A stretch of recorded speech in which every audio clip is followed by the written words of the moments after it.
Assalamualaikum warahmatullahi wabarakatuh. Perkenalkan saya Bambang Dwi Atmoko, Chief Editor dari Gizmologi. Sebelumnya saya mengucapkan terima kasih atas kehadiran teman-teman semua yang hadir di acara Gizmo Talk.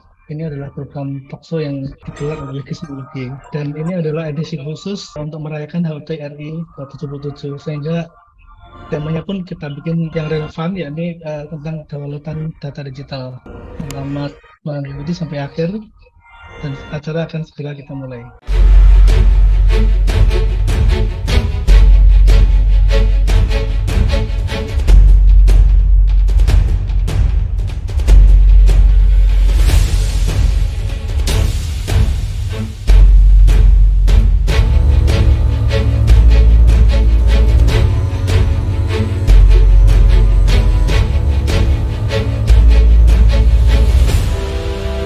Gizmologi.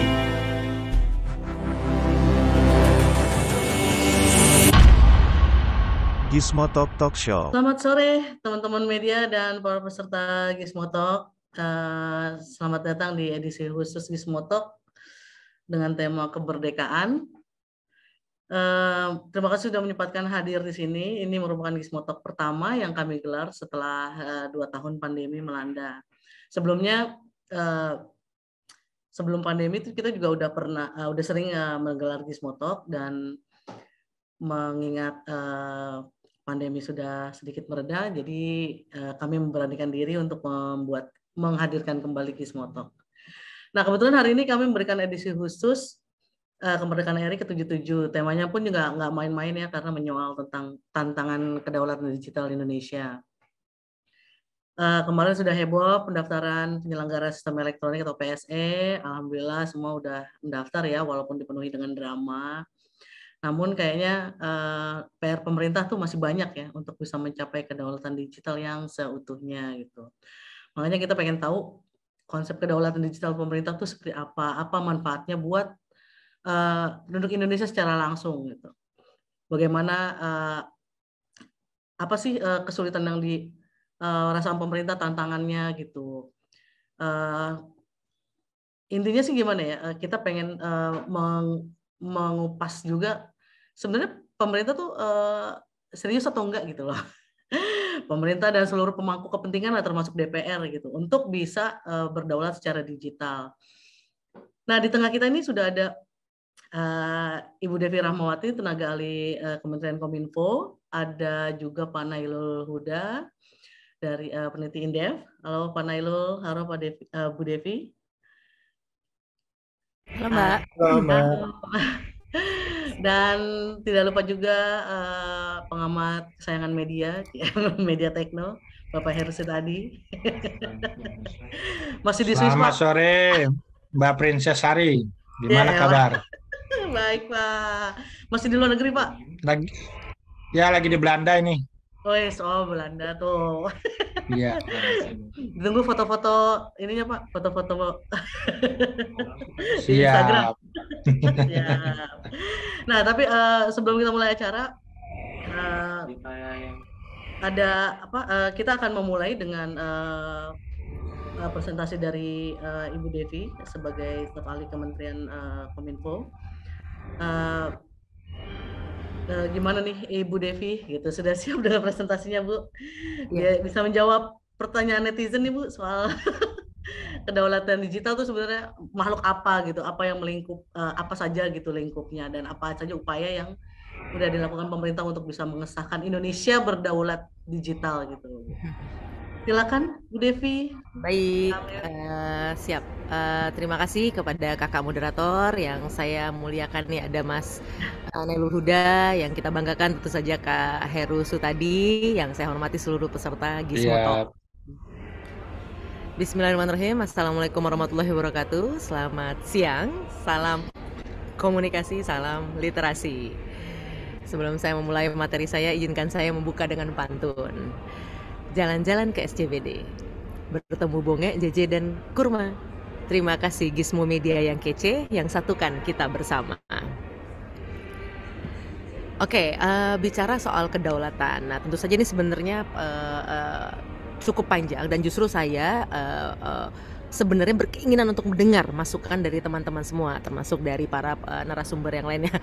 Bukan hanya karena saya jam 4 sudah harus boarding, tapi memang justru kami tentu saja senang menerima nasihat, menerima masukan untuk memperkuat apa yang sudah dilakukan pemerintah saat ini. Memang salah satu tantangan terbesarnya adalah bagaimana kemudian kesadaran tentang kedaulatan data tidak dalam konteks yang makro terlebih dahulu, tapi juga kesadaran setiap orang bahwa setiap manusia Indonesia kemudian memiliki tanggung jawab sebenarnya untuk kita bersama-sama menjaga kedaulatan data ini, gitu ya. Karena memang saya nyiapin sedikit presentasi, saya izin share screen. Oke, mungkin sudah terlihat. Nah, artinya bicara kedaulatan data tidak semata-mata kemudian pemerintah secara penuh kemudian memiliki kewajiban yang tentu saja sudah dijalani, diminta atau tidak, karena memang kewajiban negara untuk melindungi warga negaranya termasuk dalam konteks kedaulatan data. Nah, tapi juga yang menjadi concern kami adalah terkait dengan data-data pribadi, yang mana makanya semenjak tahun 2021 yang lalu Presiden sudah mencanangkan sebuah program yang namanya Makin Cakap Digital, sebuah program yang diharapkan menjadi gerakan untuk mengingatkan semua warga bahwa untuk menjadi manusia digital yang paripurna itu tidak cukup dengan hanya kemampuan keterampilan digital, gitu ya, artinya terampil foto-foto, selfie-selfie, posting-posting dan sebagainya, tapi dibutuhkan 3 unsur lainnya, yaitu unsur etika, budaya, dan juga keamanan digital. Nah, ini yang kemudian dalam konteks kumulatif tentu saja akan membantu kita, akan membantu tugas-tugas negara untuk memastikan bahwa data-data ini juga bisa terselamatkan, dimulai dari data-data pribadi yang dalam konteks yang lebih luas tentu saja menjadi tanggung jawab negara. Nah, ini kan menjadi satu hal yang nanti teman-teman ahli tentu saja bisa mengupas lebih dalam terkait dengan berbagai upaya yang dilakukan oleh orang-orang yang tidak bertanggung jawab, mengingat sekarang kita hidup di 2 dunia nyata dan dunia maya. Mau tidak mau, keamanan di rumah digital kita juga semestinya menjadi concern bersama.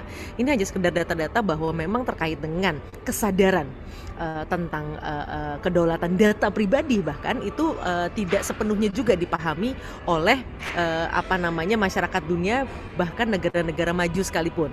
Data-data menunjukkan bahkan misalnya 98% orang-orang di Amerika saja tidak membaca terms and condition, gitu ya. Mereka kemudian menerima begitu saja aplikasi-aplikasi yang misalnya di-download. Kalau kemudian kita sering menyalahkan atau mengatakan bahwa orang Indonesia ya pantes lah nggak baca terms and condition, orang baca aja nggak suka, gitu ya. Nah, faktanya dalam konteks digital berbagai penelitian menunjukkan ini tidak ada hubungannya dengan tingkat pendidikan atau tingkat kemakmuran sebuah bangsa.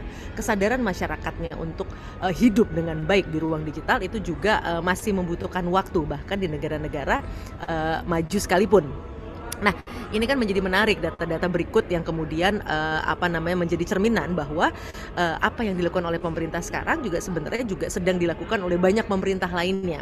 Upaya untuk menyadarkan semua pihak, bukan hanya instansi pemerintahnya, bukan hanya aparatus negaranya, tapi secara umum masyarakatnya juga kemudian memiliki kesadaran tentang kedaulatan data mereka sendiri, gitu. Nah, ini hanya sekedar contoh-contoh, fakta-fakta begitu ya, yang memang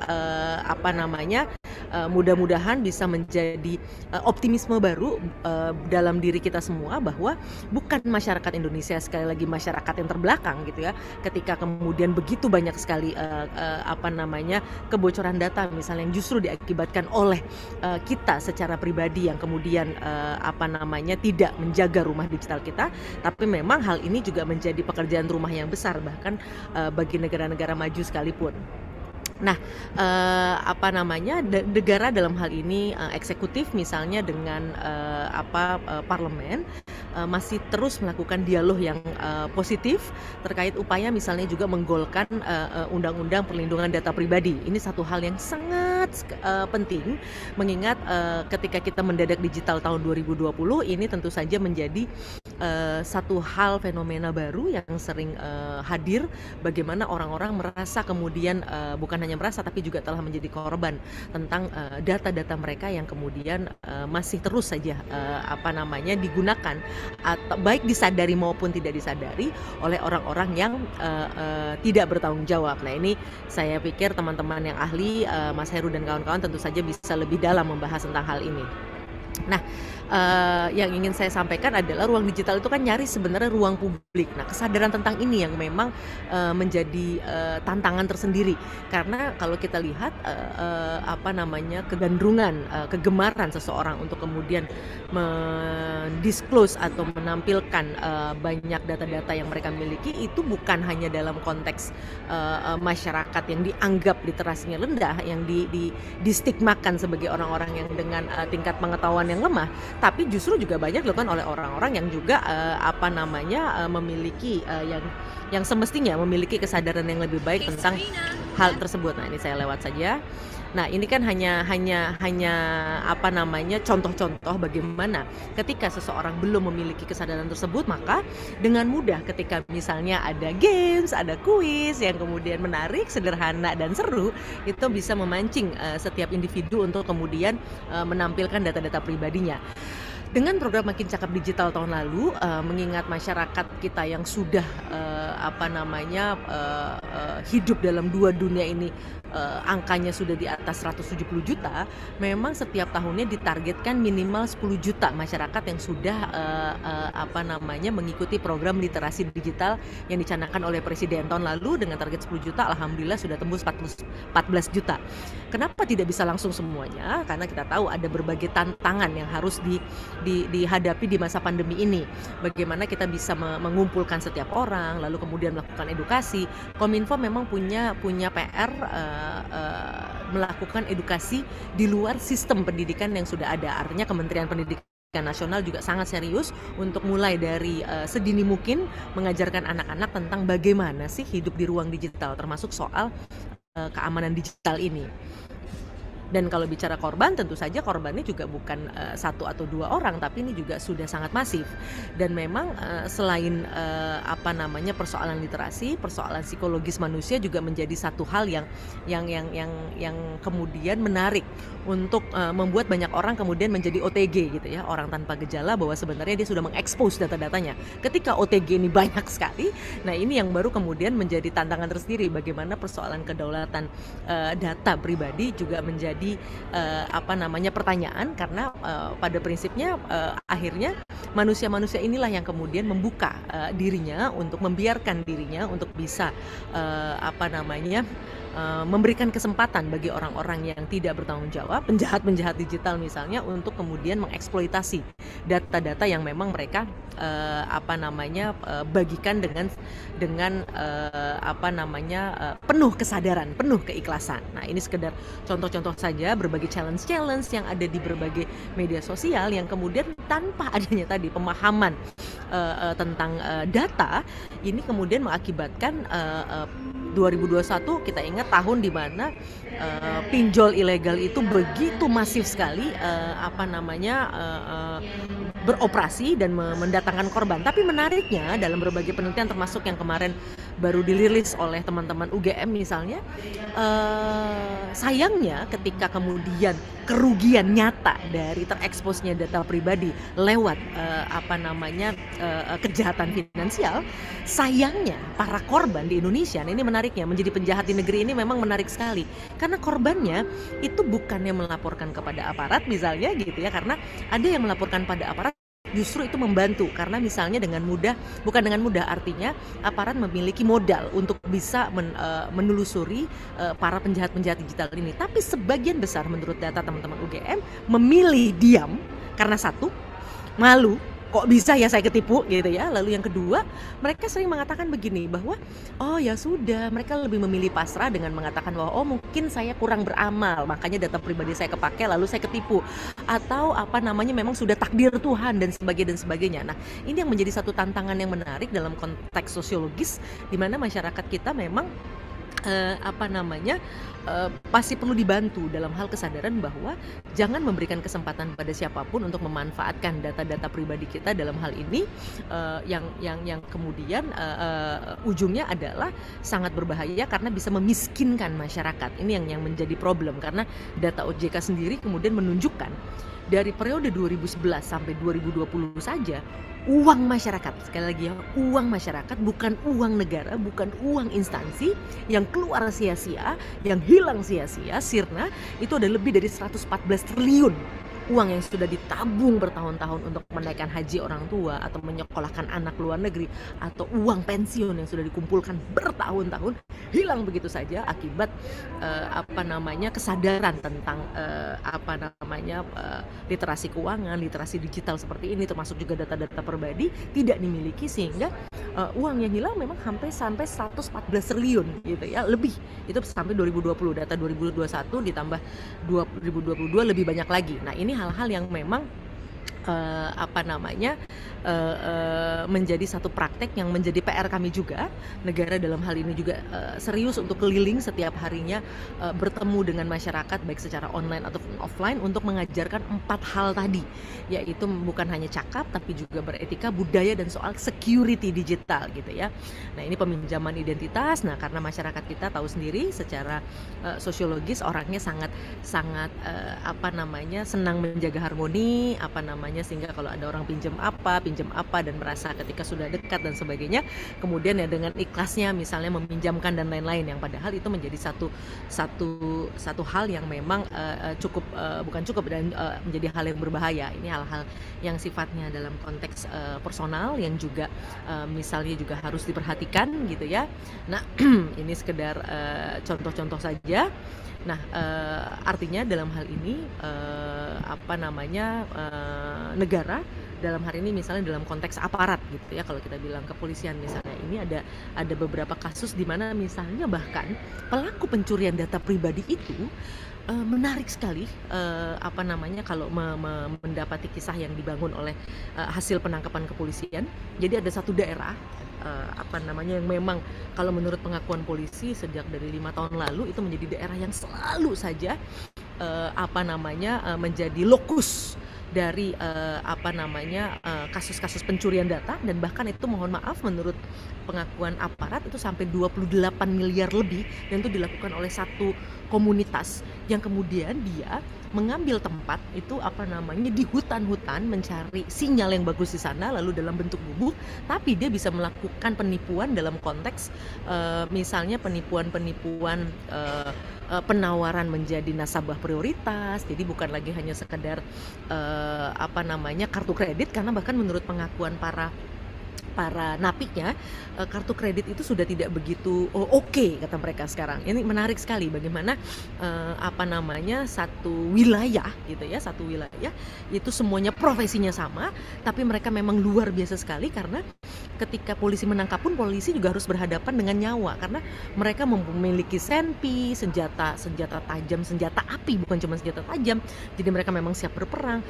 Arealnya itu sangat sulit untuk dicapai gitu, karena memang harus pakai mobil off-road yang mereka kalau polisi data mereka sudah tahu kapan harus perginya dan sebagainya. Nah, ini juga menjadi satu tantangan bagaimana berkah digital ini ternyata bagi sebagian orang, bahkan bukan orang-orang yang kemudian kita anggap sangat sophisticated gitu ya, berada di kota besar, tapi ini bisa di sebuah pelosok hutan belantara, tapi kemudian ada sinyal yang bagus di sana gitu ya. Karena memang kan pemerintah sekarang memang target kami tahun 2022 ini paling tidak 4G ini sudah bisa merata dari Merauke hingga Sabang gitu ya. Kenapa saya sebut Merauke duluan, kan matahari terbit duluan di timur gitu ya. Merauke hingga ke Sabang. Nah, itu kemudian satu sisi ada aspek-aspek seperti ini gitu yang menarik gitu. Mereka membuat gubuk bahkan jauh dari kampungnya, tapi mereka juga melakukan money laundering dari praktek pencurian data-data pribadi tersebut, apa namanya sebenarnya metodenya adalah metode social engineering gitu ya. Artinya bagaimana mereka mempengaruhi psikologis calon-calon korbannya tersebut yang kemudian tanpa sadar membagikan data-data pribadi mereka sehingga mereka dengan mudah kemudian berbekalkan OTP dan lain-lain untuk menggasak rekening dari masing-masing orang-orang tersebut gitu. Nah, ini satu hal yang juga menjadi tantangan tersendiri gitu ya, yang tentu saja kita semua punya peran. Media dalam hal ini pemerintah sangat berharap gitu ya, media juga terus seperti ini gitu menggagas berbagai pertemuan dan sebagainya untuk terus menyadarkan semua pihak bahwa praktek-praktek penghilangan data pribadi ini sesuatu yang nyata, sesuatu yang semestinya menjadi concern kita semua, tidak menjadi concern hanya satu atau dua orang. Nah, dari saya mungkin kira-kira sementara demikian dahulu. Saya optimis teman-teman yang lain pasti punya bahan, punya materi yang sangat baik untuk menyadarkan kita semua tentang pentingnya kedaulatan data ini. Terima kasih Bu Devi. Berarti intinya tantangannya adalah di dalam diri si netizen itu sendiri ya Bu ya. Gimana mereka bisa menghargai privasi, khususnya privasi diri mereka sendiri gitu. Nah, tapi upaya Kominfo ke depannya gimana Bu untuk bisa mengedukasi si para netizen inilah kita bilang gitu loh. Ya, tadi kami kan punya berjenjang. Jadi kalau untuk masyarakat umum tadi yang kami sampaikan sesuai amanahnya Presiden, ada program yang namanya Indonesia Makin Cakap Digital yang targetnya tiap tahun itu minimal 10 juta karena Pak Jokowi bilang pokoknya di akhir 2024 gimana caranya minimal 50 juta orang sudah teredukasi. Karena begini, boro-boro Anda menyelamatkan diri Anda tahu saja bahwa itu salah, itu yang paling berbahaya kan. Minimal memang target dari Makin Cakap Digital ini adalah karena ini program yang sifatnya cepat gitu ya. Karena kalau bicara jangka panjang tentu saja harus lewat pendidikan, lewat kurikulum. Nah, itu teman-teman Diknas sudah melakukan hal tersebut gitu ya. Karena kita semua bergerak bersama. Dalam konteks ini kami kan juga ada Satgas Waspada Investasi. Itu di dalamnya udah ada OJK, udah ada polisi, udah ada segala macam juga bergerak terus. Nah, ini memang perlu gerak bersama, minimal orang tahu dulu. Kalau yang namanya menebarkan nomor KTP sekarang kita sering banget dikit-dikit menyebarkan KTP kita, NIK kita segala macam gitu ya. Jadi bagaimana caranya negara kemudian memayungi di atas tapi bocor, bukan bocor halus, bocor besarnya justru dari bawah begitu kan. Nah, ini yang kami juga kadang-kadang aduh gitu ya, apalagi teman-teman kepolisian itu kasihan sekali karena kejahatan itu kan sekarang kejahatan di dunia nyata dengan kejahatan di dunia maya itu berlomba sama banyaknya. Dan yang menariknya adalah kemudian tidak semua mau lapor. Itu juga menjadi tantangan karena kan, nah teman-teman IT yang lebih tahu lah, nggak semudah itu juga yang namanya menangkap orang-orang yang melakukan kejahatan-kejahatan digital ini. Makanya memang sangat dibutuhkan kerjasama semua pihak. Yang memang merasa dirugikan jangan malu. Sekali Anda melapor, justru Anda membantu menyelamatkan orang lain. Anda menjadi pahlawan gitu ya. Minimal kalau misalnya Anda kerugian uang, mudah-mudahan tiket akhirat dapatlah gitu, karena misalnya Anda membantu orang lain gitu untuk menjadi korban gitu. Karena ini hal-hal yang kami terima kasih salah satunya dengan Gizmo yang mau mengangkat isu soal ini. Oke, nah dari target 2024 50 juta pengguna internet sudah teredukasi gitu. Apakah ini gitu sudah bisa dibilang kalau misalnya sudah tercapai gitu Bu, apakah ini sudah bisa dibilang Indonesia sudah berdaulat secara digital? Oh, ini pengertian yang akan berhenti, Mbak. Sorry, ini nggak akan pernah berhenti karena kan akan selalu muncul generasi baru. Karena berdasarkan data-data dunia, bahkan data Stanford sekalipun, yang paling mengerikan adalah kalau kita berpikir anak-anak generasi Z gitu misalnya. Kalau saya kan generasi Y ya, generasi yesterday maksudnya, generasi masa lalu adalah generasi yang paling terbelakang misalnya.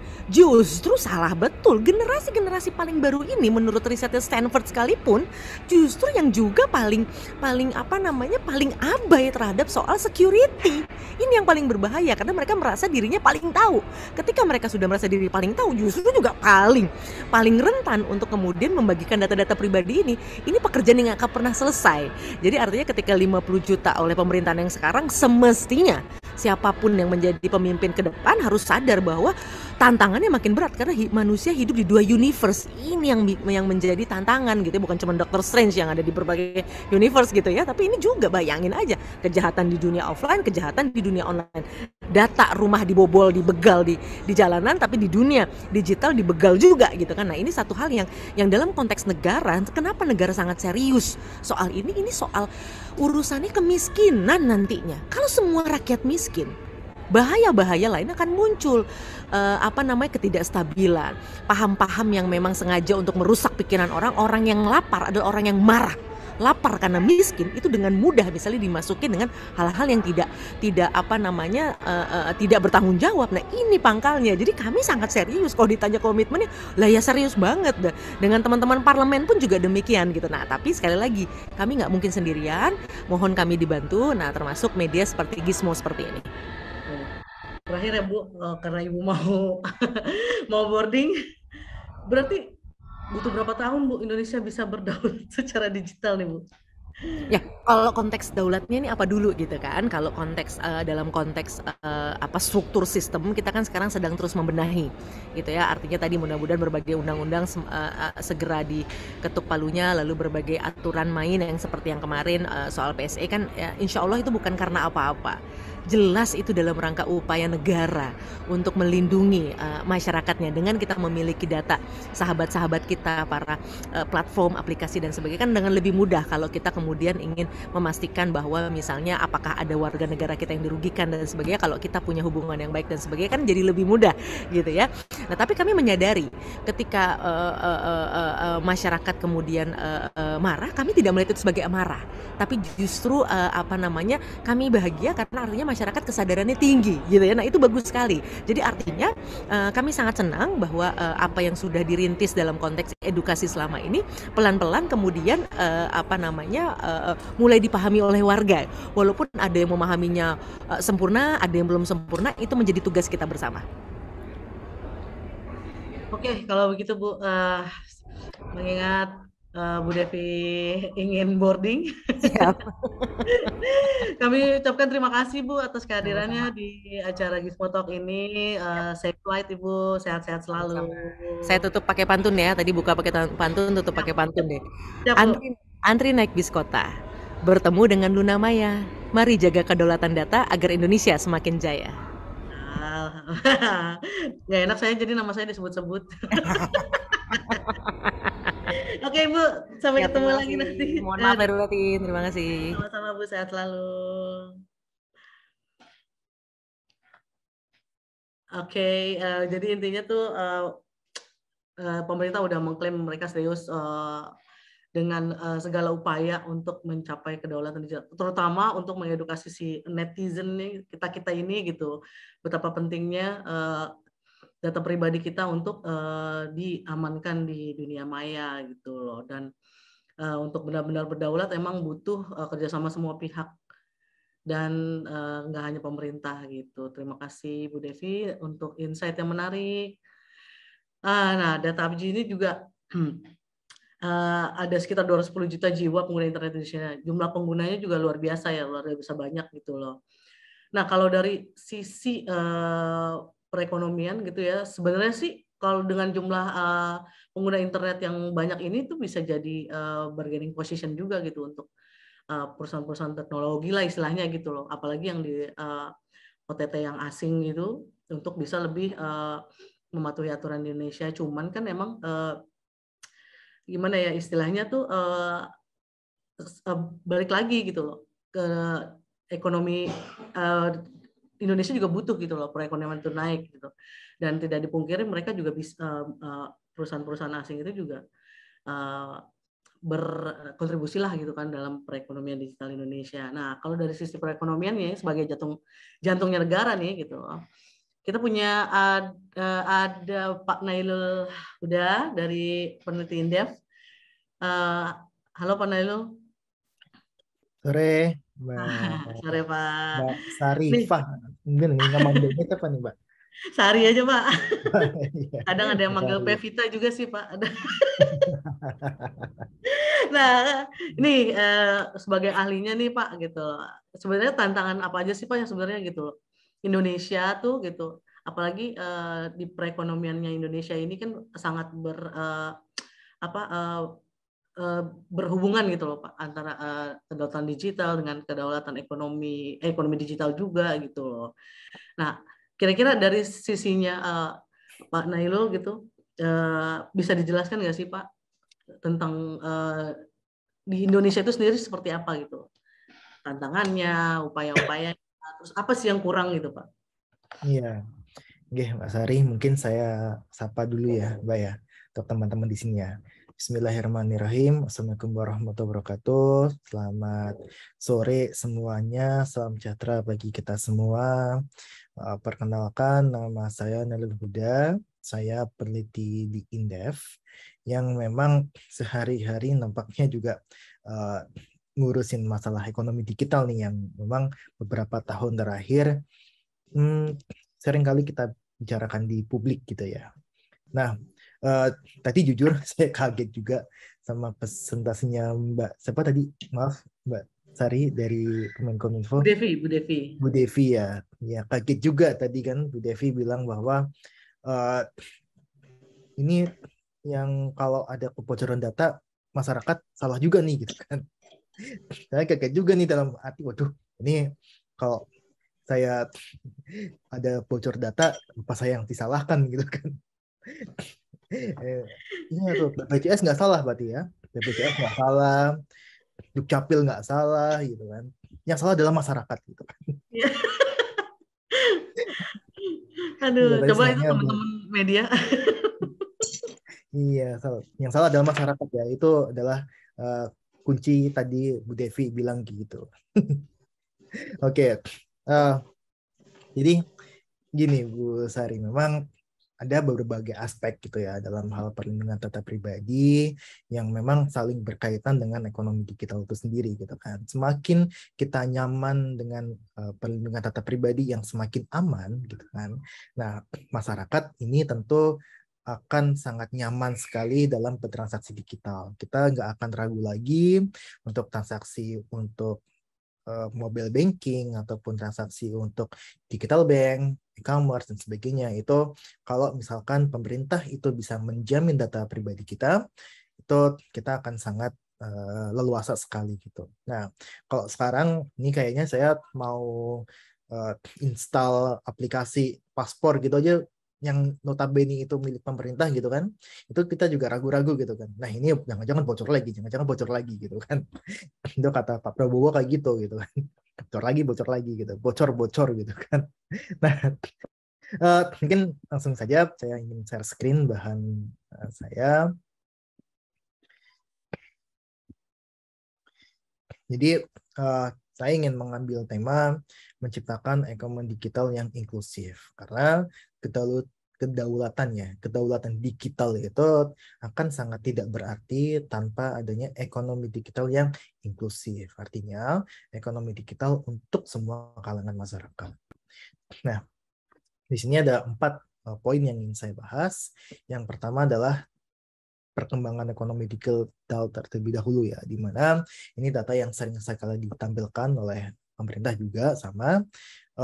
Kita ada sekitar di tahun 2021 untuk besaran ekonomi digital mencapai 70 billion USD, sekitar 1.000 triliun gitu kalau untuk kursnya pakai 14.500. Nah, di tahun 2025 angka tersebut naik dua kali lipat lebih ya, menjadi 146 billion USD, terbesar di ASEAN.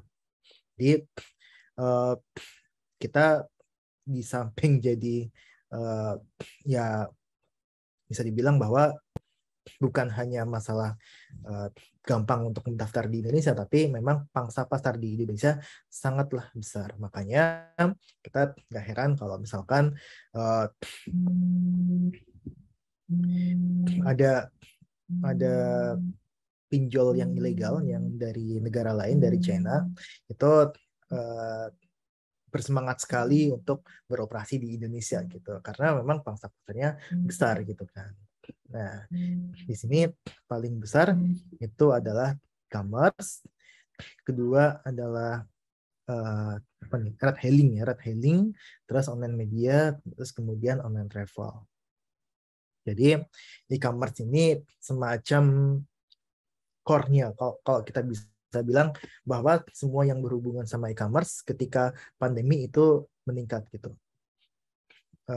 Payment meningkat. Kemudian logistik online meningkat. Kita bahkan GNT itu menjadi unicorn gitu kan di Indonesia. Jadi ya ini bisa dibilang si logistik online ini kan dia layanan turunan dari e-commerce gitu kan. Makanya ketika e-commerce naik pasti produk turunan atau layanan turunannya itu juga ikut naik. Ini pola belanja online kita itu ternyata meningkat dari 2 kali lipat di pandemi. Setelah pandemi pun itu bakalan tetap meningkat dibandingkan dengan sebelum pandemi sebesar 1,7 kali.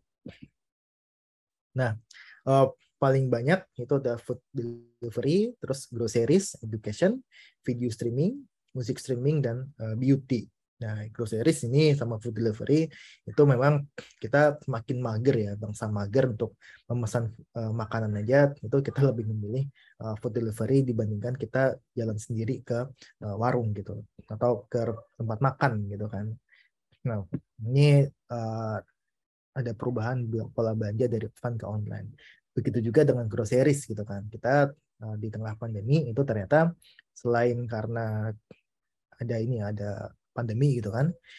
Nah, itu juga dipengaruhi oleh pola konsumsi kita, ya akhirnya kita nggak lagi belanja di supermarket secara langsung gitu kan. Bahkan beberapa minimarket mereka mempunyai layanan e-grocery sendiri gitu kan. Alfamart, Indomaret itu mereka masing-masing punya layanan e-grocery sendiri gitu. Karena mereka menangkap nih bahwa pola belanja masyarakat kita di groceries itu ternyata berubah dari offline ke online.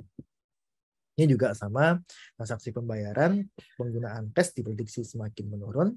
Di sisi lain, dompet digital itu semakin meningkat. Ini juga sama jumlah kartu kredit dan debit. Debit relatif stagnan, tapi kredit itu relatif menurun ketika tahun 2021. Nah, ini disinyalir itu ada pola konsumsi yang berubah dari kredit itu menjadi pay later gitu kan. Makanya sangat berkembang sekali pembayaran pay later ini.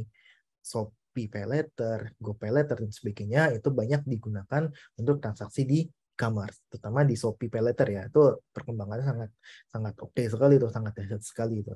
Terus kemudian akses layanan kita, makanya tadi ya jumlah mesin ATM turun, mesin edisi turun, itu diakibatkan karena akses ke layanan keuangan melalui cabang, melalui ATM, melalui contact center itu relatif sedikit.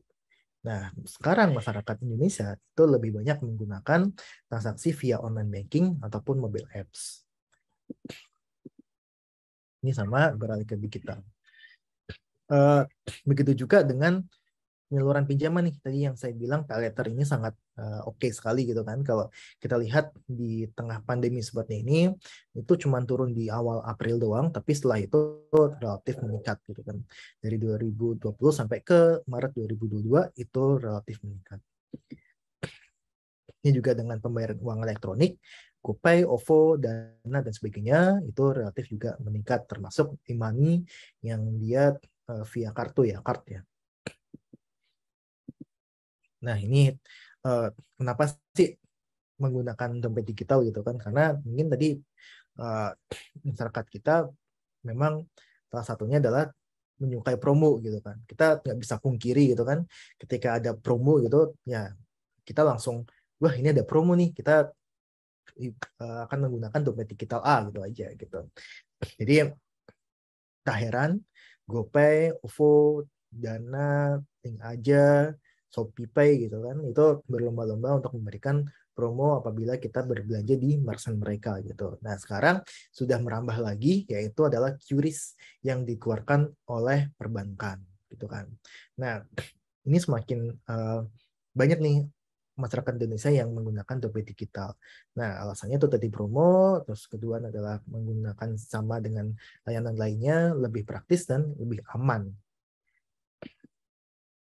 Nah, namun dengan begitu positifnya perkembangan ekonomi digital kita juga menghadapi masalah yang sangat rentan sekali, di mana perubahan-perubahan di dunia digital kita, baik tadi pinjaman online, online payment, e-commerce, dan sebagainya, itu masih dinikmati oleh segelintir masyarakat yang dia mungkin kebanyakan tinggal di Pulau Jawa, khususnya di Jabodetabek.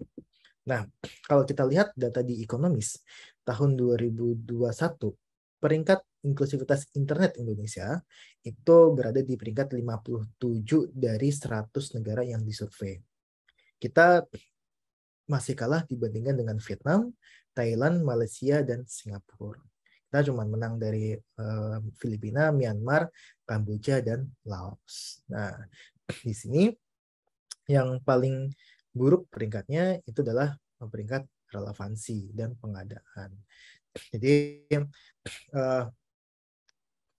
affordability di internet di Indonesia ini kayak semacam ya, kalau kita ingin mengakses internet itu relatif mahal ternyata dibandingkan dengan negara-negara lainnya gitu. Jadi ya bisa dibilang masyarakat Indonesia yang dia menikmati manfaat dari internet itu relatif terbatas. Nah, ini juga ditunjukkan oleh ketimpangan di sektor e-commerce, di mana hanya 15% pelaku usaha di Indonesia yang melakukan penjualan secara online. Tertinggi itu ada di Yogyakarta, terendah itu ada di Maluku Utara. Jadi semakin ke timur itu ternyata semakin sedikit masyarakat yang dia berjualan secara online.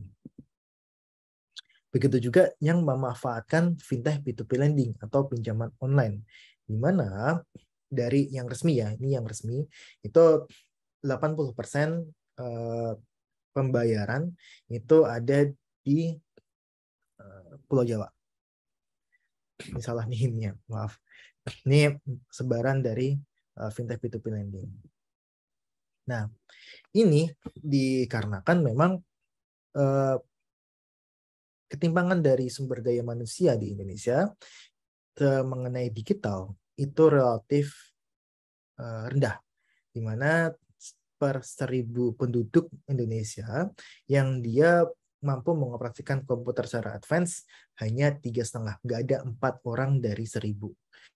Nah, kita masih kalah dibandingkan dengan Korea, Singapura, dan Malaysia. Ya, walaupun kita cukup tinggi dibandingkan dengan Thailand dan Filipina. Nah, ini yang menyebabkan juga ternyata ada gap talenta dalam pemenuhan tenaga kerja di bidang digital. Nah, di sini kalau kita lihat ada gap talenta di data analisa dan pemrograman yang relatif tinggi. Maka dari itu, 36% perusahaan fintech mempekerjakan pekerja asing untuk menutupi gap tersebut. Nah, ini ketimpangan digital. Jadi, tadi dari usage-nya itu ketimpangan, dan ternyata dari pembangunan TIK pun ternyata timpang gitu. Nah, kalau kita lihat di sini semakin gelap sebuah provinsi, warna sebuah provinsi, maka pembangunan digitalnya semakin masif. Nah, kalau di sini kalau kita lihat yang paling gelap ada di Pulau Jawa. Jakarta, Jawa Barat, Jawa Tengah, DIY, Jawa Timur, Banten, ini yang Lampung, Sulawesi Selatan, dan sebagainya. Namun, kalau kita lihat di Maluku, Papua, NTT, Aceh, Kalimantan Tengah, terus Sulawesi, Gorontalo, itu relatif terang. Artinya adalah pembangunan di daerah tersebut, pembangunan TIK ya, pembangunan TIK di daerah tersebut relatif masih tertinggal dibandingkan dengan provinsi lainnya. Nah, kalau kita lihat selisih nilai tertinggi dan terendah pembangunan TIK di provinsi Indonesia itu relatif meningkat. Artinya gap ketimpangan digital semakin meningkat. Nah, ini contohnya, di mana kalau kita lihat 75% desa di 70% desa di Maluku dan Papua itu dia memiliki sinyal seluler lemah dan tidak ada sinyal, bahkan tidak ada sinyal di situ kan. Nah, kalau kita lihat sama nih di Pulau Kalimantan itu hampir 50%. Di Pulau Jawa meskipun ada tapi relatif sedikit, paling sekitar 12-13% saja desa yang memiliki sinyal seluler lemah dan tidak ada sinyal. Jadi sangat ketara sekali di mana pembangunan digital di Indonesia masih timpang antara provinsi di Pulau Jawa dengan provinsi yang di luar Pulau Jawa. Ini kalau kita lihat ketimpangan digital di perkotaan dan perdesaan ya, di mana memang individu yang menggunakan internet dan memiliki komputer di perkotaan jauh lebih tinggi dibandingkan dengan masyarakat di perdesaan. By gender juga sama. Ini yang untuk teman-teman yang mendalami gender, ternyata akses internet menurut gender itu akses internet perempuan itu masih relatif lebih rendah dibandingkan dengan laki-laki. Ini pelaku usaha di e-commerce ya. Itu laki-laki 52%, perempuan cuma 47,48%. Nah, ini ketimpangan yang terjadi di Indonesia dan juga tadi ya masalah tadi banyak sekali kecolongan data gitu kan. Ini kalau kita lihat diakibatkan karena digital skill kita yang relatif rendah. Nah, kalau kita lihat dari 64 negara yang disurvei, ternyata dari aspek knowledge, peringkat Indonesia itu adalah 60. Dari 64 negara yang disurvei. Nah, ini karena apa? Karena ternyata sistem pelatihan dan sistem edukasi di Indonesia mengenai digital itu sangat buruk sekali. Peringkat kita dari 64 negara yang disurvei, peringkat Indonesia adalah 64 alias terbuncit gitu kan. Di mana training dan education sangat-sangat buruk dalam hal digital. Gitu. Makanya kita juga nggak bisa nyalahkan masyarakat juga gitu kan. Ya, masyarakat asal disalahin karena data bocor gitu. Nah, ini berhubungan sama edukasi tentang digital di Indonesia itu relatif rendah dibandingkan dengan negara lain. Nih, digital skill ya. Nah, padahal Indonesia sendiri ternyata dari tahun 2012 itu sudah mempunyai strategi untuk mengintegrasikan ICT di pendidikan. Nah, dari mulai tahun 2012. Tapi hasilnya per 2018 ya, per 2018 belum COVID, ternyata edukasi di SD hanya 39%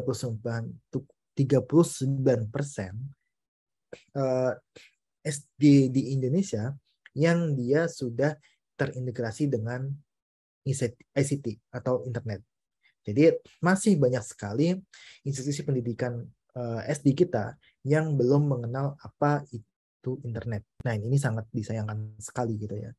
Bahwa masih banyak sekali SD kita yang belum mengenal internet sebelum pandemi. Setelah pandemi pasti itu ditekan untuk belajar jarak jauh, akhirnya ya mereka mau nggak mau harus mengenal internet. Nah, salah satu indikator lagi kalau kita lihat awal-awal penerapan pembelajaran jarak jauh, banyak sekali masalah yang terjadi di Indonesia. Salah satunya adalah kepemilikan gawai, murid yang nggak tahu apa itu internet, guru yang nggak memiliki akses internet, dan bahkan orang tua dari murid yang dia tidak memiliki gawai dan akses internet. Jadi masalahnya sangat kompleks sekali dan ini diakibatkan karena memang penerapan ICT di edukasi kita masih relatif rendah.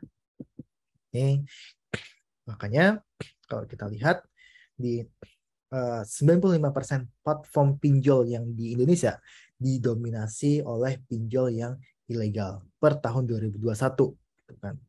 Tahun ini kita belum menghitung lagi berapa platform pinjol yang ilegal dan yang legal itu cuma 102 gitu.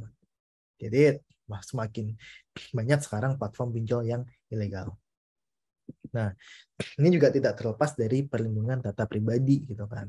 Dimana kalau kita lihat ya banyak sekali kasus-kasus mengenai kecolongan data pribadi BPJS, termasuk salah satu belanja online kita gitu kan ya, di mana bocoran data pribadi ini merugikan sekitar ya banyak ya ininya, ruginya banyak sekali masyarakat kita ini.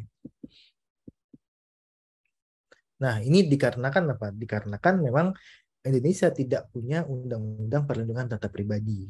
Perlindungan data pribadi kita tersebar di 32 regulasi, termasuk Undang-Undang 1098 tentang perbankan, sampai Undang-Undang Nomor 11 Tahun 2008, Undang-Undang ITE yang sekarang sudah direvisi gitu kan.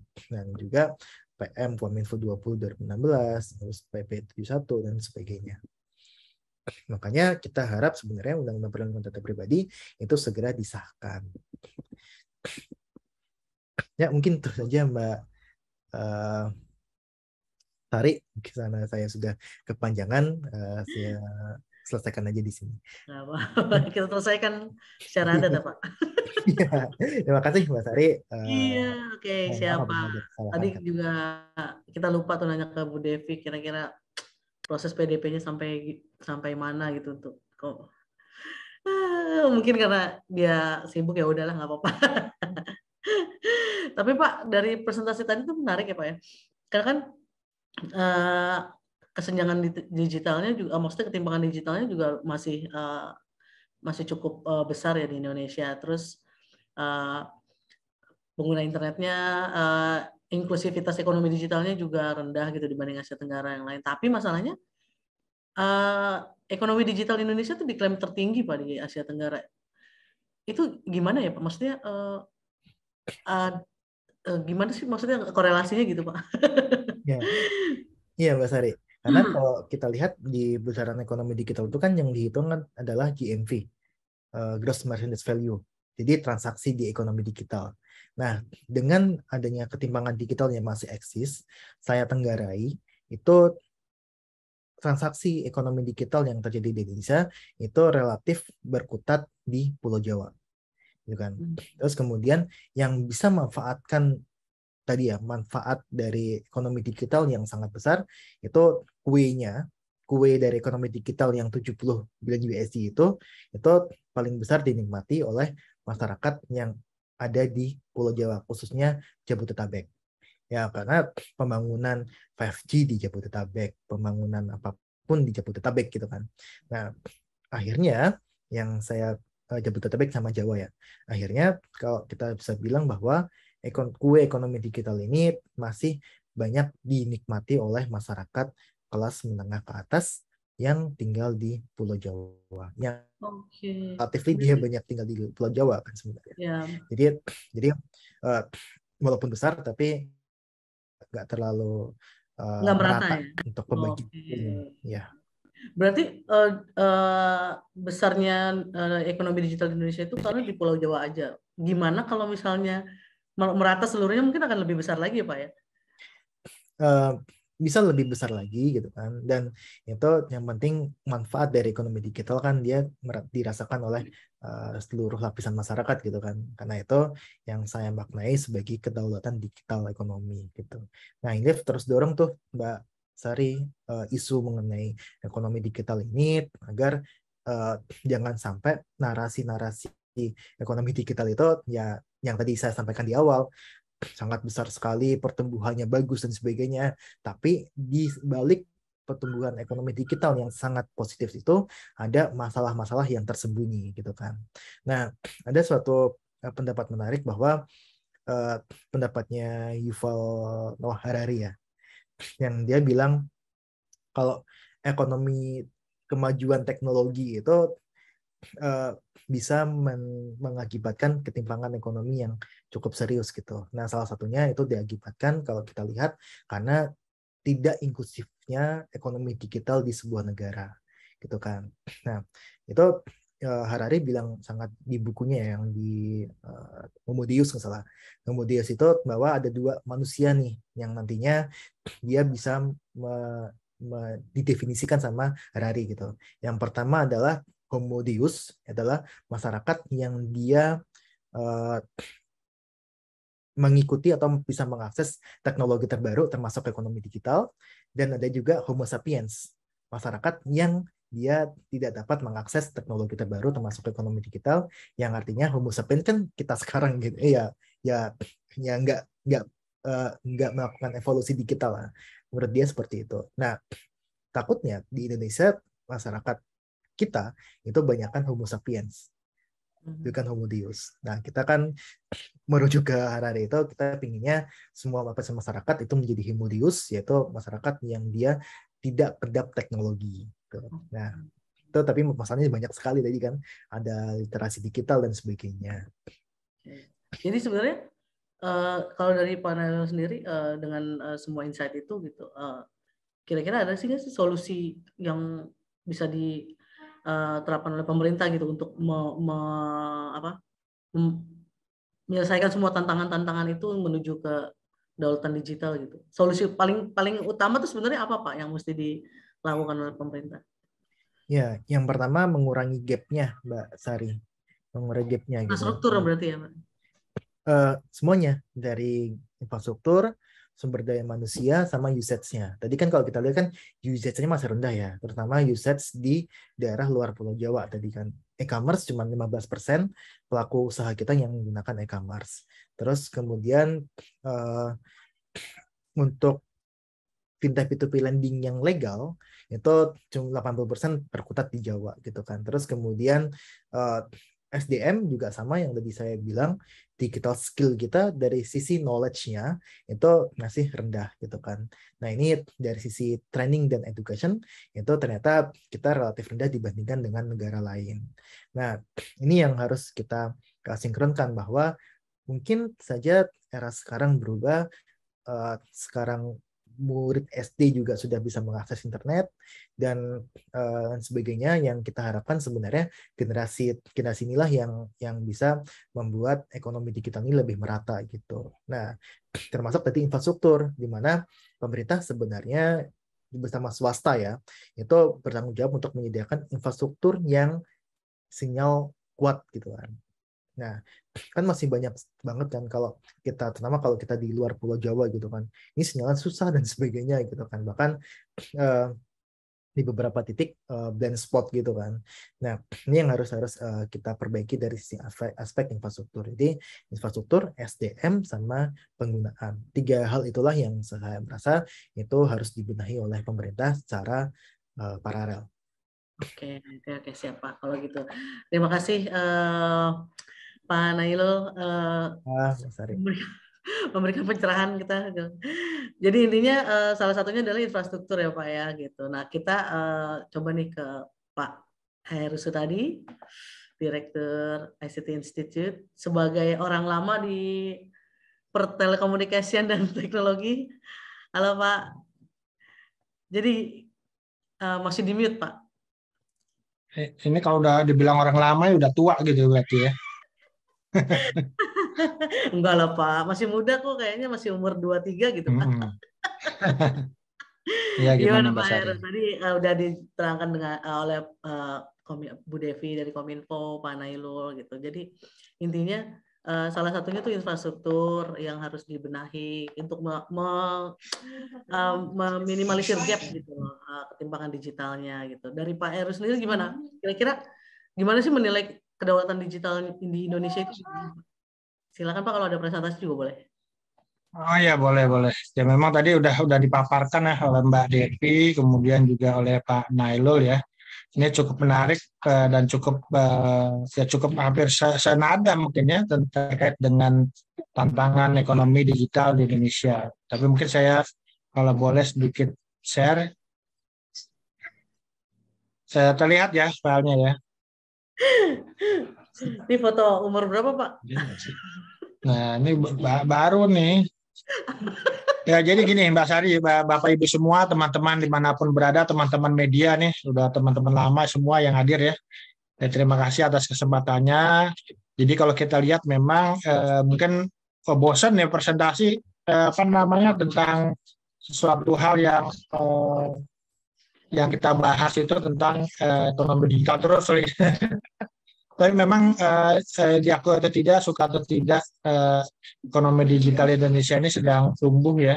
Dan memang kita memasuki era baru di mana kita masuk di era digital saat ini, di mana memang dunia ini sedang berubah gitu. Jadi kalau kita bicara tadi Pak Nailul juga menyampaikan bahwa semua banyak digital karena secara internasional digital ini sedang mengglobal gitu ya, dan mungkin bertahan dalam cukup waktu yang akan lama lagi ke depan dengan temuan-temuan baru gitu ya.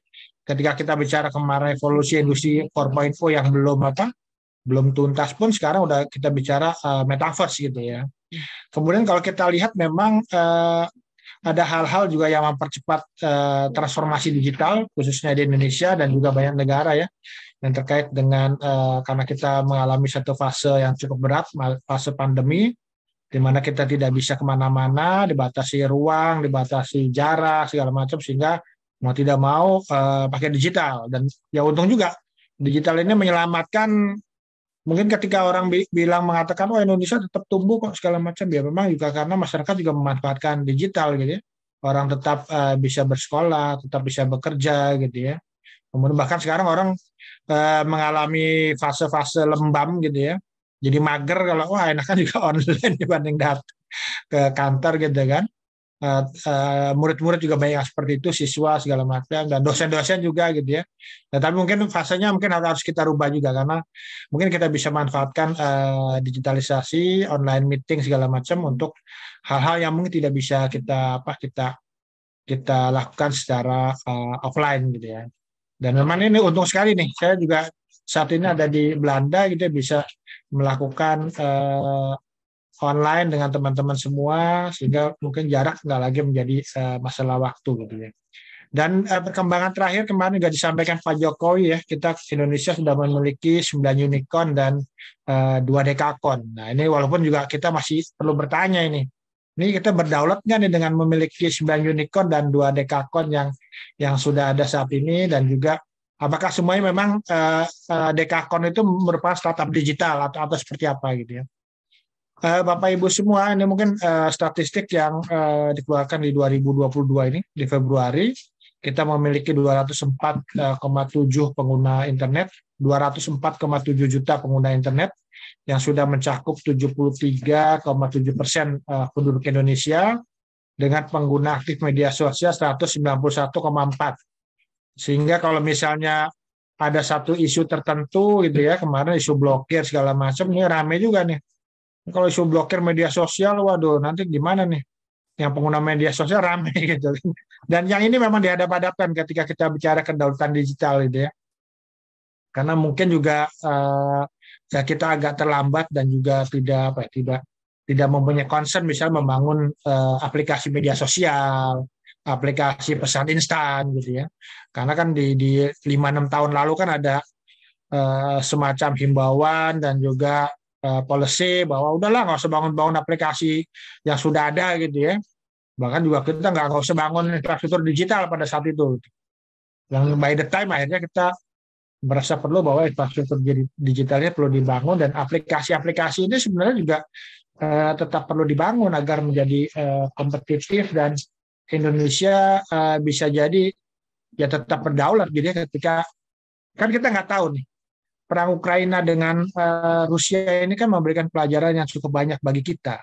Pelajarannya adalah ketika terjadi sesuatu konflik, itu kan bisa terjadi memotong atau menghambat jalur-jalur perdagangan dan jasa yang mungkin begitu penting bagi negara lain gitu ya. Jadi misalnya sekarang di Eropa terjadi problem krisis energi, apalagi mau masuk musim dingin, karena mungkin gas segala macamnya ditahan oleh Rusia gitu ya. Dan berbagai negara juga mengalami masalah, misalnya minyak bunga matahari gitu ya, karena juga pasokan dari Ukraina juga terkendala gitu. Nah kalau Indonesia mungkin agak beda, mungkin produk ada minyak, ya mungkin minyak sekarang lagi coba dicari dari negara lain gitu ya. Tapi betapapun ketika kita ditutup aplikasi, wah banyak yang nangis. Karena aplikasi menjadi bagian yang kehidupan kita sehari-hari gitu ya. Bahkan menjadi kalau dulu ada sembako 9 bahan kebutuhan pokok, mungkin sekarang akses internet, akses digital ini menjadi kebutuhan pokok baru yang menjadi 10 bahan kebutuhan pokok gitu ya. Bapak Ibu semua, kalau kita lihat juga penggunaan media digital ini juga makin meningkat ya. Jadi kita sekarang mengakses 8 jam 36 menit bisa dibandingkan dengan televisi gitu ya, yang hanya mungkin kian kesini kian rendah. Jadi mungkin kalau ini sekitar 2 jam 50 menit gitu ya, sehingga ini digital ini akan demikian lebih banyak lagi gitu ya. Video streaming juga ya YouTube gitu ya, kemudian juga Netflix, Disney Hotstar segala macam juga menjadi tantangan yang menjadi tontonan tiap hari yang kita lihat gitu ya. Bapak Ibu semua, teman-teman, ini mungkin statistik yang udah sangat mungkin familiar ya. Jadi kita dikatakan punya akan ada 100 miliar dolar di 2025 gitu ya.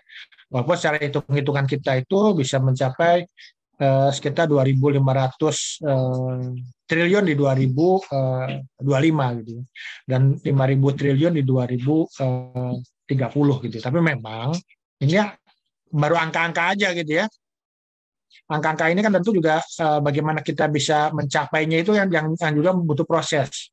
Ada tantangan-tantangan yang harus kita selesaikan, kita hadapi, dan juga bagaimana kita bisa mengambil manfaat dari perkembangan ekonomi digital ini gitu ya. Karena kalau kita lihat, kalau misalnya angka kita 2.500 triliun, 5.000 triliun, tapi barang-barangnya mungkin dari produk-produk kita mungkin dari negara lain gitu ya. Kemudian juga tontonan, aplikasi segala macam kita cuma beriklan, cuma disediain tontonan. Ya tentu juga tidak bisa menggerakkan ekonomi digital Indonesia secara benar-benar bergerak gitu ya.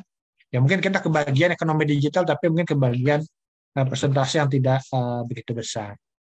Teman-teman semua, ini pilar-pilar ekonomi digital ya.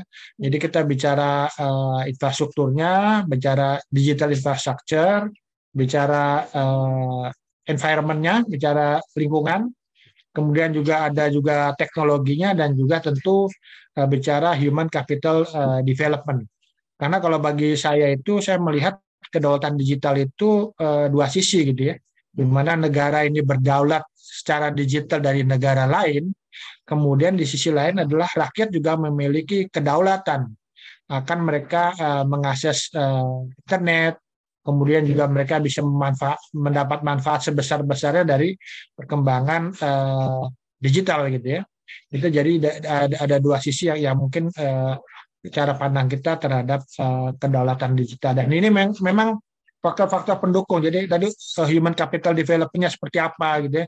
Jangan sampai kemudian kita hanya sebagai bangsa pembeli nih. Oh, kalau pembeli kan gampang. Kita tinggal pilih barang, bayarnya pakai apa, kirimnya pakai apa, cari yang gratis ya Mbak Sari ya. Cari yang gratis.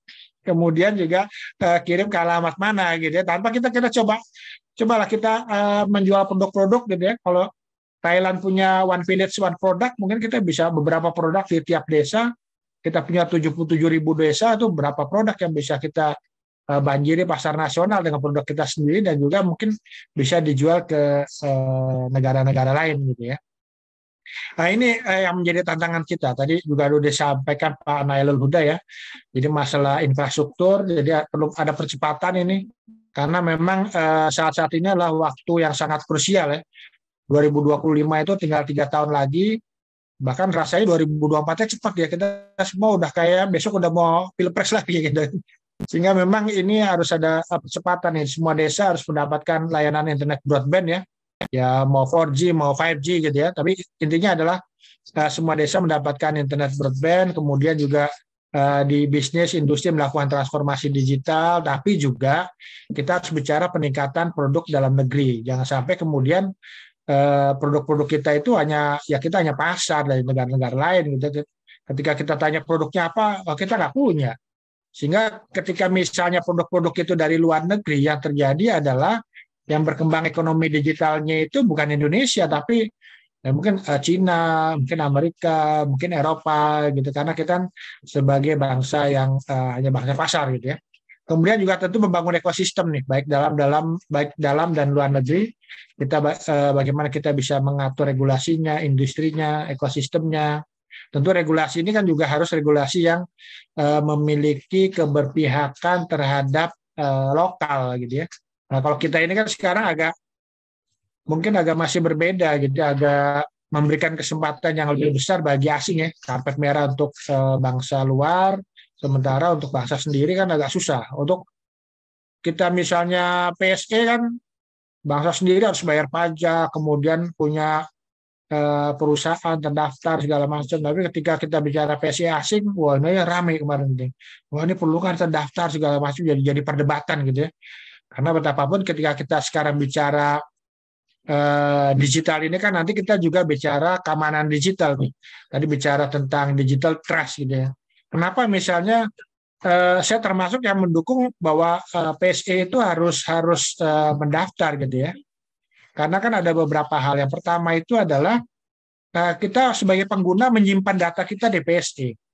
Itu yang pertama. Kedua, ada layanan-layanan juga yang apa namanya, yang mungkin kita harus berbayar gitu kan. Sehingga ada perpajakan di sana, ada juga mungkin perpajakan itu kan bukan hanya PPN, tapi kan juga PPh segala macam gitu ya. Jadi kemarin agak aneh juga ketika Bu Sri Mulyani itu agak komplain, oh kan PPN-nya besar gitu, kenapa ditutup gitu. Padahal kan kita tidak hanya cukup puas dengan PPN. PPN itu yang bayar kan masyarakat, yang bayar itu rakyat.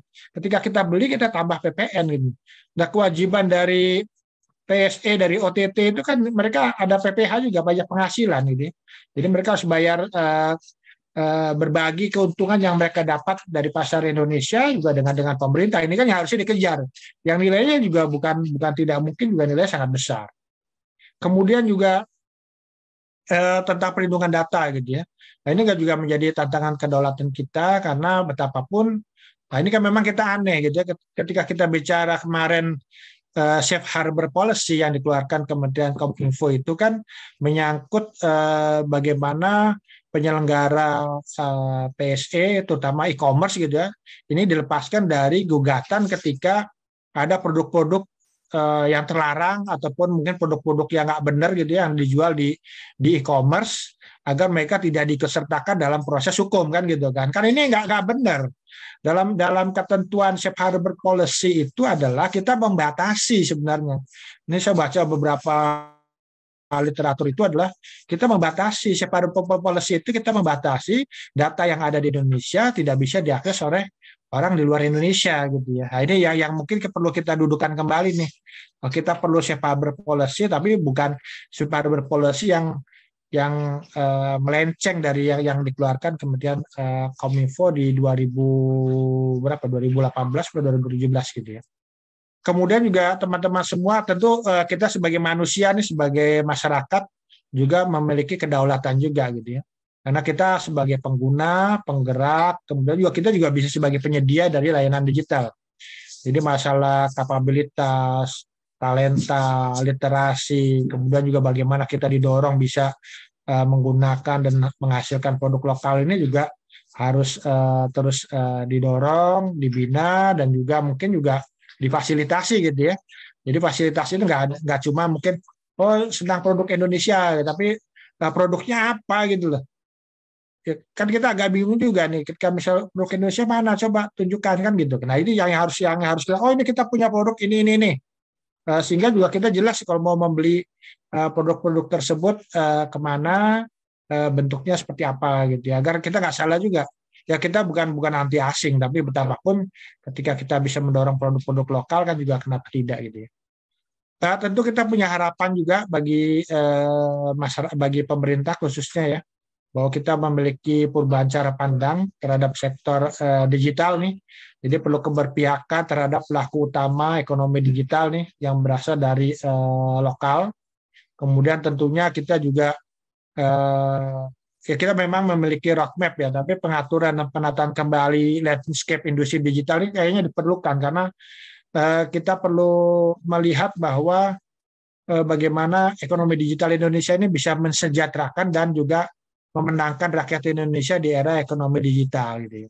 Dan kalau kita lihat kembali kan misalnya PP Postel Siar segala macam kan ada proses yang juga cukup berat dalam hal negosiasi gitu ya, terkait dengan masukan-masukan dari pemain OTT asing. Kemudian juga tentu kita perlu bersama-sama membangun ekosistem digital di Indonesia. Kemudian juga perlu merumuskan kembali nih pembangunan digital Indonesia. Kita punya 2020-2025, tapi kita masih perlu 2025-2030 agar yang tadi itu tidak sekedar menjadi angka-angka saja gitu ya. Karena pengalaman saya sebagai regulator itu, kita ketika kita berharap punya roadmap, senang nih, wah Indonesia udah punya roadmap gitu ya. Oh bangga kita kemana-mana kita jualan kita punya roadmap gitu. Tapi sesungguhnya bukan roadmap ya yang kita butuhkan, tapi bagaimana apa yang ada di roadmap itu kita jalankan, kita awasi day to day-nya gitu ya. Kalau enggak ya kembali lagi nih menjadi ya cuman kertas aja gitu ya. Mungkin kalah dengan ini kali yang kalah dengan Columbus ya. Columbus menemukan benua Amerika kan tanpa roadmap, dia kesasar tapi menemukan gitu ya. Nah, Indonesia ada roadmap tapi tidak dijalankan. Mungkin slide terakhir nih. Jadi memang kita juga kalau melihat pesan Pak Jokowi kemarin ya, ini cukup menarik bahwa penggunaan produk dalam negeri harus diprioritaskan guna mengurangi ketergantungan impor dan ekonomi digital harus juga difasilitasi nih agar UMKM kita naik kelas dan melahirkan dekakon baru gitu ya. Karena kalau kita lihat kan UMKM kita itu jumlahnya ada 60 juta.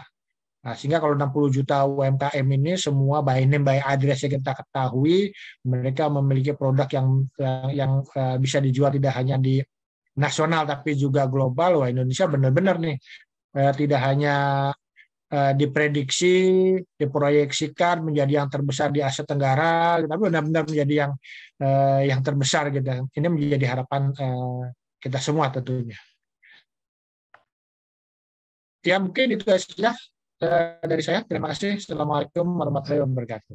Waalaikumsalam. Terima kasih Pak Heru. Jadi ekosistem digital intinya apakah dengan untuk menuju kedaulatan digital itu kita harus Indonesia tuh harus benar-benar punya ekosistem digital tuh maksudnya berarti aplikasi kan, berarti aplikasi kayak misalnya aplikasi lokal untuk Google Search misalnya, aplikasi lokal untuk Facebook atau segala macam gitu loh.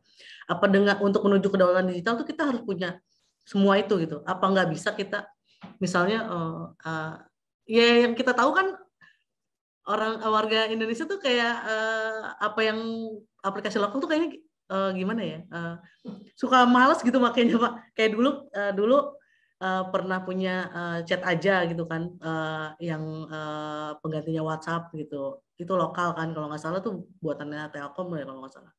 Nah itu nggak berhasil gitu, mungkin karena dari respons masyarakat juga yang sepertinya kurang menerima gitu untuk yang lokal-lokal seperti itu. Nah itu gimana tuh Pak menanggapinya? Ya memang itu menjadi bagian dari ekosistem ya, tapi ekosistem digital itu kan kita bicara tadi aplikasinya, bicara manusianya, bicara orang Indonesianya, pelakunya gitu ya. Kemudian juga kita bicara dalam misalnya e-commerce itu ada logistiknya segala macam gitu ya. Nah ini kan yang memang harus ya tidak, apakah memang aplikasi harus Indonesia? Kalau bisa sebisa mungkin memang banyak aplikasi yang dilahirkan dari Indonesia gitu ya.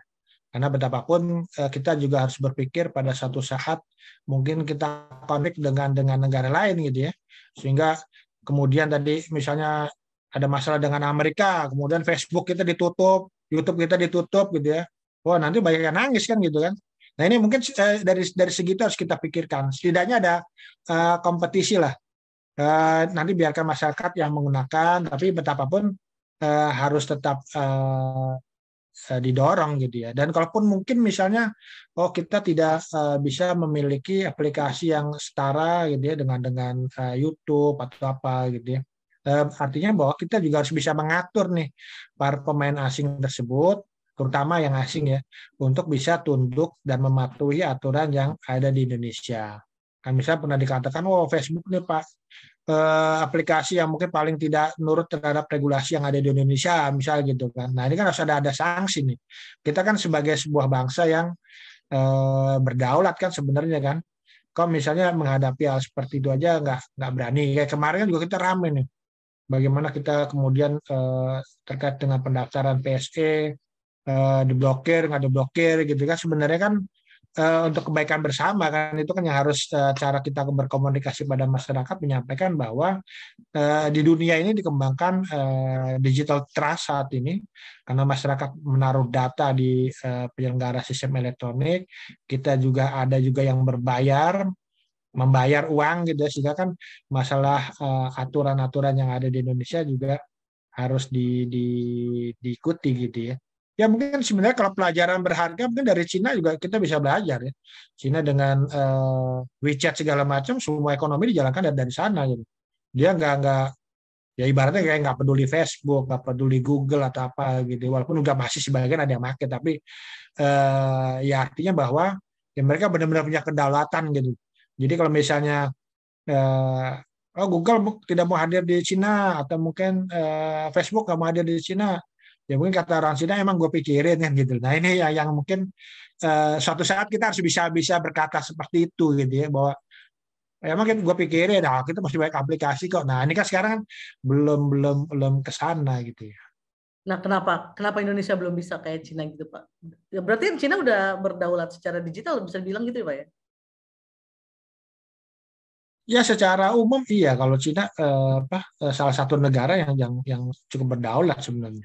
Nah, kita sebenarnya punya kemampuan sih, anak-anak muda kita, warga bangsa kita kan punya kemampuan untuk membuat aplikasi yang juga ya kalaupun tidak setara mungkin mirip-mirip gitu ya.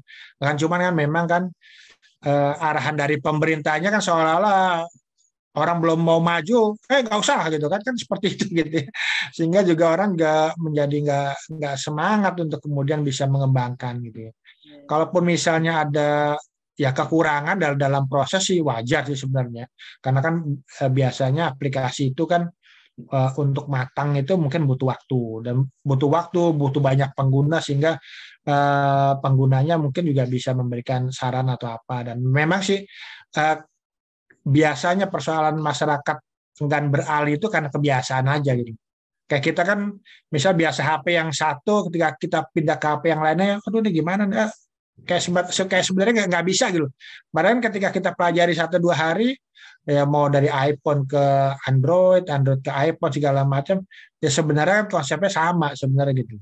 Dan yang masyarakat juga yang butuh mungkin penyesuaian aja, dan ini kan ya tentu perlu dorongan dari pemerintah, sosialisasi, edukasi, karena ya pada prinsipnya sama nanti aplikasi digunakannya seperti apa gitu. Berarti harus sinkron juga ya Pak, pemerintah dari kementerian ke kementerian gitu, jangan sampai kayak kemarin Kominfo udah blokir, ternyata Kemenq ngomongin apa masalah PPN-nya segala macam. Nah ini juga nih benar nih Mbak Sari nih. Jadi memang juga antara pemerintahnya juga kadang-kadang ya seperti berbeda pandangan, kayak diadu domba gitu ya. Jadi misal waktu itu kan ketika kita bicara Netflix harus mematuhi aturan yang ada di Indonesia masalah sensorship segala macam, tiba-tiba kemudian pendidikan dan kebudayaan mereka menjalin kerjasama dengan Netflix kan gitu kan, jadi aneh gitu. Ini kita nggak punya satu suara, nggak ada orkestrasi yang baik gitu ya untuk masalah ya bagaimana kita sama-sama memiliki kedaulatan digital ini gitu. Kalau misalnya ya kalau pemain-pemain asing seneng aja gitu ya. Wah Indonesia enak nih, bisa diadu domba gitu ya. Kalau satu dilarang, kita ke satunya lagi. Dulu kita nggak boleh deh Google misalnya BlackBerry di ini gitu kan, kita dorong BlackBerry waktu itu kasus gitu. Tapi tiba-tiba dari istana misalnya keluarga istana ada yang menjadi model BlackBerry kan, kan ini juga aneh. Gitu.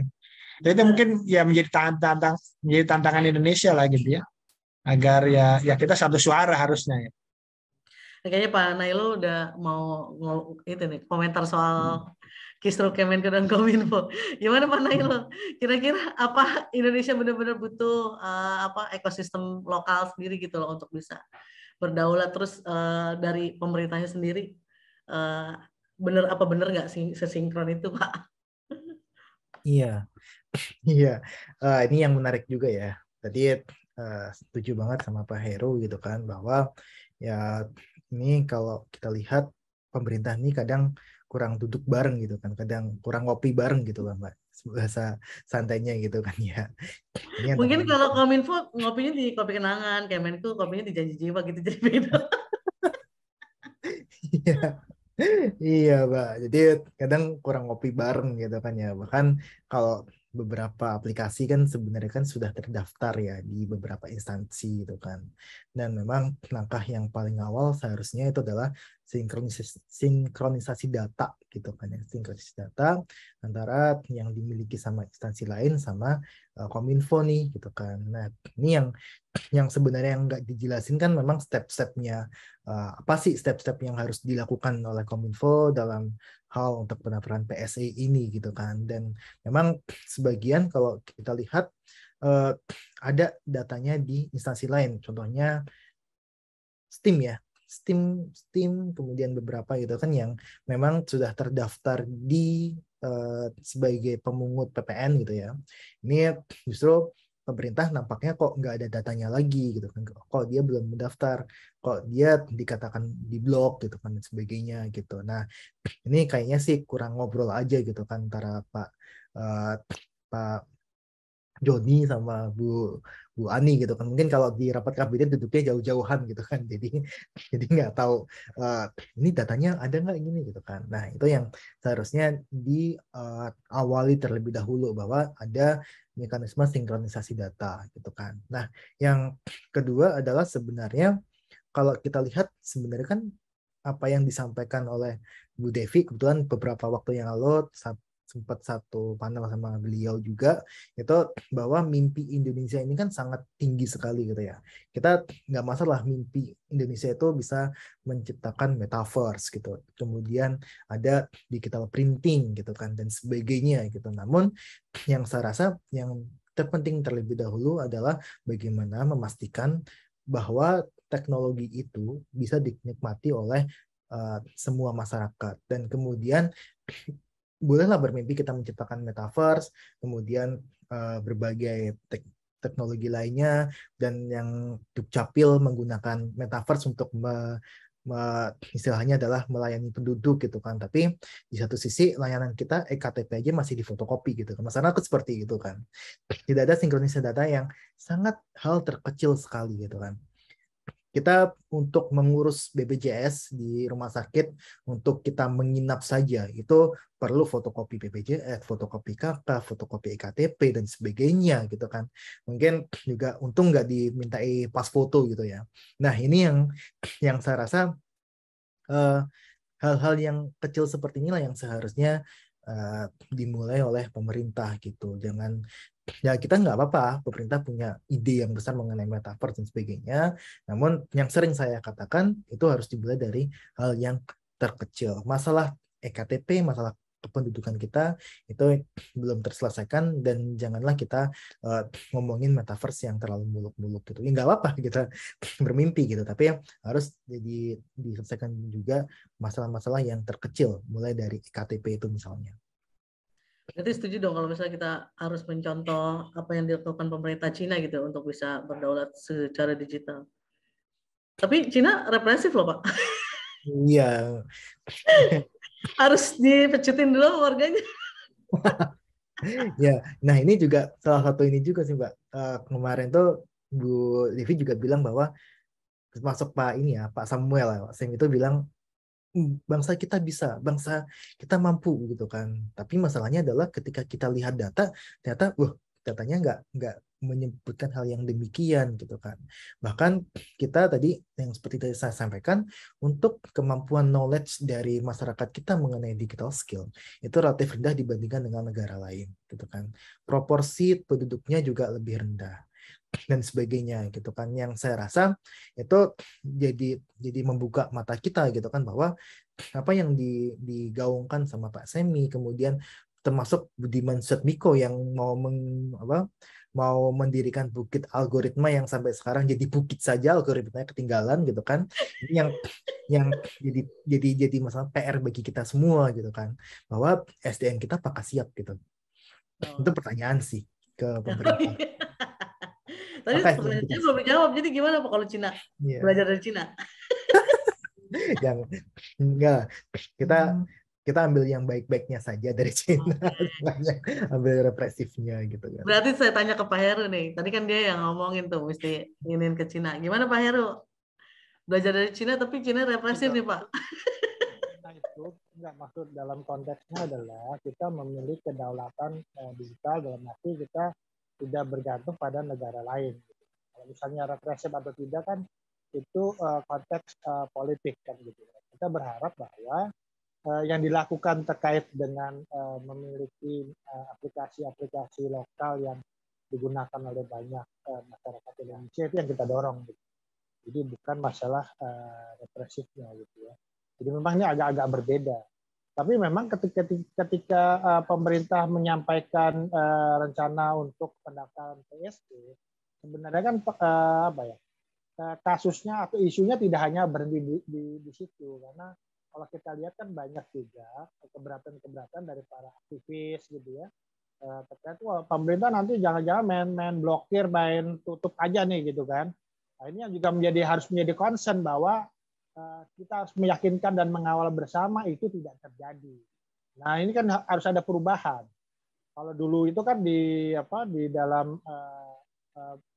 kementerian itu kan dibentuk tim ad hoc gitu ya, tim ad hoc penanggulangan konten negatif, di mana di dalamnya itu banyak kementerian, lembaga, para ahli, gitu, asosiasi yang tergabung di situ. Untuk apa? Agar tidak ada salah keputusan ketika misalnya mengambil untuk memblokir konten tertentu gitu ya.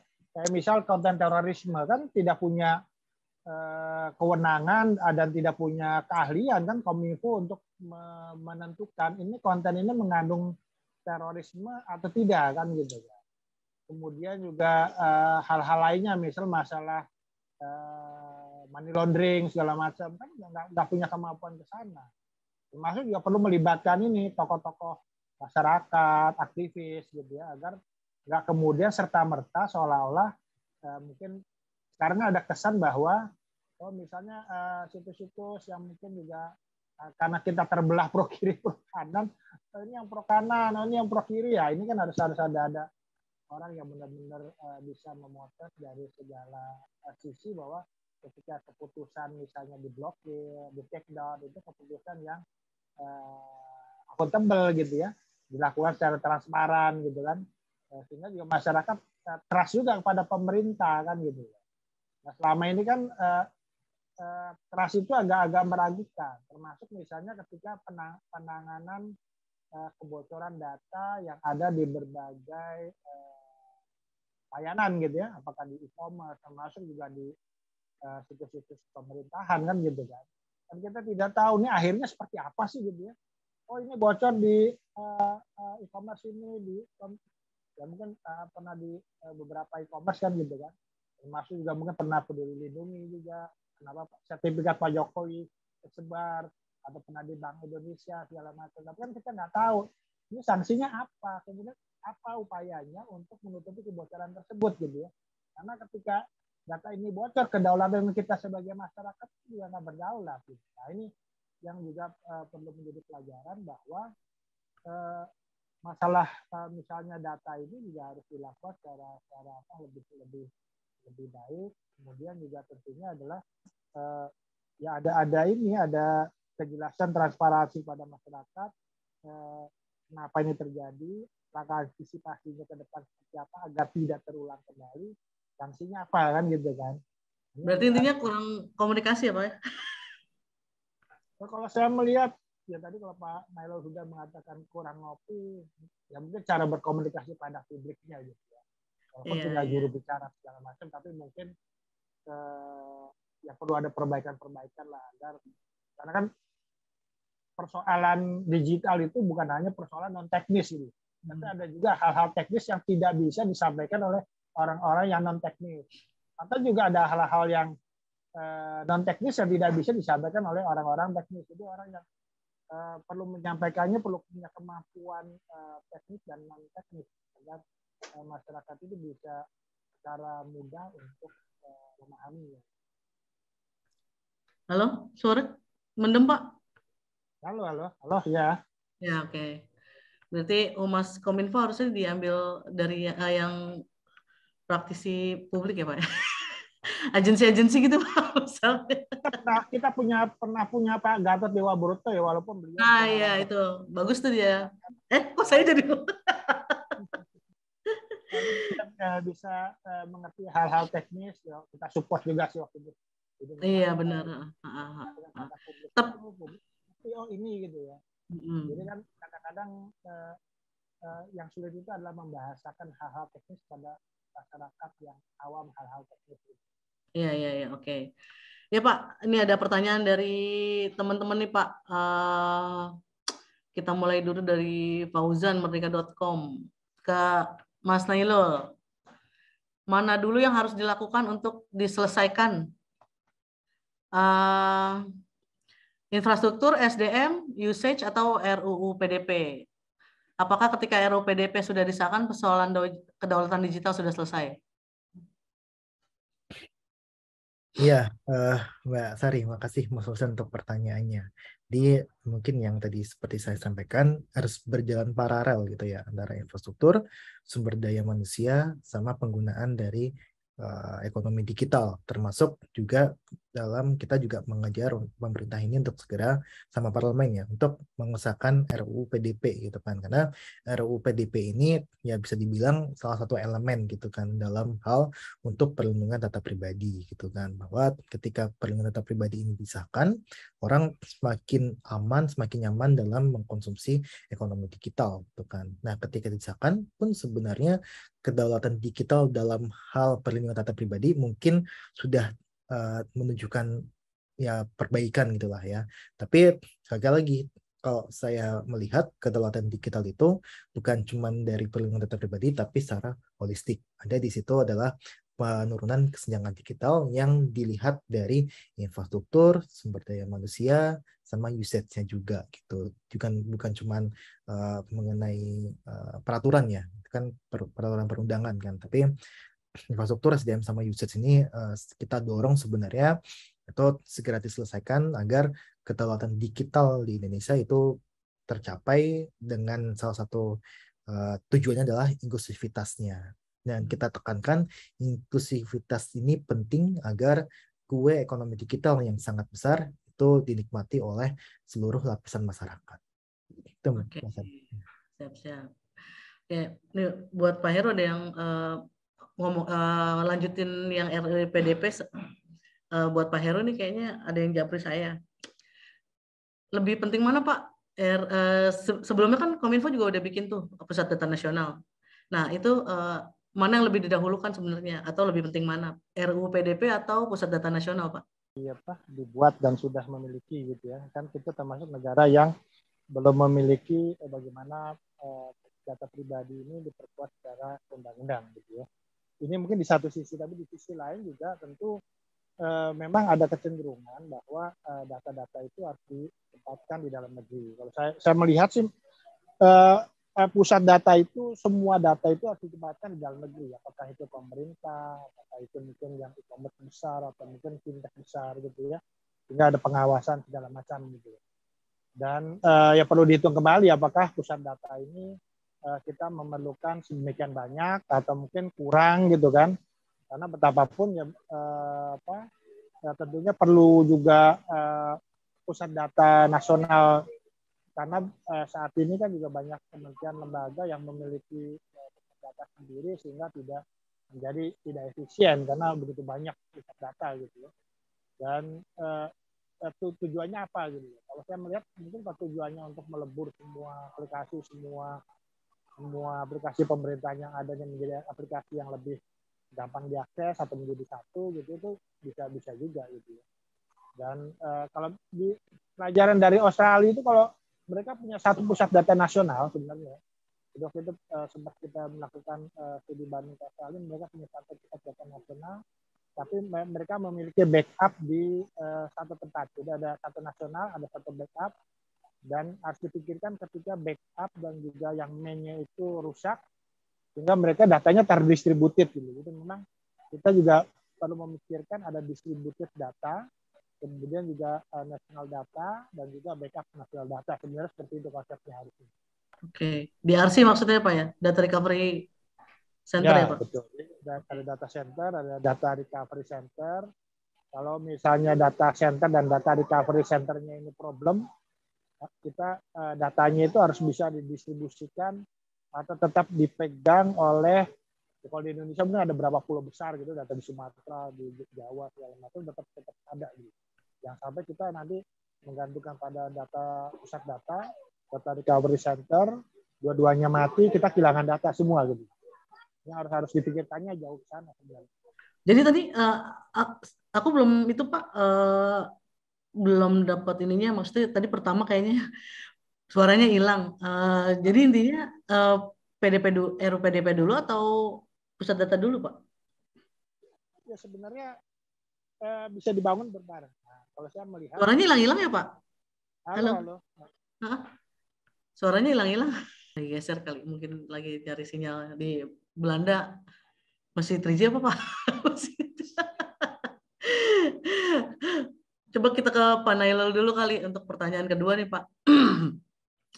Dari Wicak telco.id. Apakah yang dilakukan pemerintah sudah on track menuju kedaulatan digital? Apakah ada yang harus diubah hingga kedaulatan digital prosesnya itu bisa lebih cepat gitu Pak? Pak Nailul. Ya, kalau bisa kita bilang on the track, ya kita kalau dari sisi infrastruktur, pemerintah juga sudah melakukan pembangunan melalui palaparing gitu ya. Terus kemudian kita juga beberapa kali melihat pemerintah sangat concern terhadap ekonomi digital yang menurut kita itu positif gitu ya. Sesuatu yang positif, namun memang hasilnya belum terlihat gitu. Nah, ini apakah ada lag atau enggak? Ya mungkin ini pasti ada butuh beberapa kajian yang dalam jangka waktu menengah dan panjang gitu. Nah, kemudian kalau misalkan yang harus diubah gitu, nah kita tekankan sekali lagi gitu kan tadi yang masalah gap digital atau kesenjangan digital itu yang harus jadi kayak semacam ini loh patokan utama dalam pembangunan digital itu ya, kesenjangan digital ini yang harus bisa diperhatikan gitu kan, bahwa infrastruktur, sumber daya dan pusatnya itu harus dibangun secara paralel. Nah, satu aja yang dulu cerita yang ketika ada pembangunan palaparing di salah satu pulau terluar itu ada masyarakatnya yang bilang bahwa ya kita akhirnya menggunakan internet yang sudah dipasang oleh pemerintah itu hanya untuk telekomunikasi gitu kan. Mereka tidak menggunakan untuk kegiatan yang produktif secara ekonomi gitu. Nah, ini juga terlihat sebenarnya dari UMKM kita yang ternyata dari 9% yang menggunakan internet untuk internet ya, yang dia terakses internet, sebagian besar 80% itu dia digunakan untuk komunikasi. Untuk melakukan penjualan itu cuma 49%. Nah, artinya adalah usage dari internet untuk produktivitas ekonomi itu relatif rendah. Nah, ini yang perlu kita dorong, bukan cuma infrastruktur, sumber daya manusianya juga kita tingkatkan, juga penggunaan dari internet itu sendiri yang bisa mendatangkan manfaat secara ekonomi. Ini yang terus kita dorong, Mbak Ica. Oke, cukup Bica ya. Oke, ke pertanyaan yang berikutnya aja deh. Ke Pak Nailul lagi nih, coba. Ini dari Mas Diki. Selama sistem pemerintahan kita yang multipartai, kedaulatan digital tidak akan tercapai. Beda dengan Tiongkok yang totaliter dan satu suara karena dikuasai partai komunis. Mental birokrat, aduh, ini jadi curhat. Mental birokrat kita adalah pedagang yang akan melakukan sesuatu jika menguntungkan mereka. Karena itulah kita tidak akan bisa membuat mobil sendiri. Karena kita lebih nyaman jualan mobil daripada membuat mobil. Nah, mungkin buat panelnya coba deh, apa sih definisi kedaulatan digital bagi pemerintah dan apakah pemerintah Indonesia berani berdaulat secara digital? Oh, ini kayaknya buat Bu Devi nih harusnya ya, Kominfo ya. Tapi Bu Devinya lagi nggak ada, Mas Diki. Dia tadi katanya ada flight jam 4, jadi kita Bu Devi pamit duluan. Pak Heru gimana ya? Udah bisa ini belum ya? Jadi tadi masalah perlindungan data dengan PDN. Jadi memang ya kita harus melihatnya dua hal yang mungkin berbeda. Jadi kalau PDP itu kan memang diperlukan. sebenarnya PDN juga diperlukan gitu ya.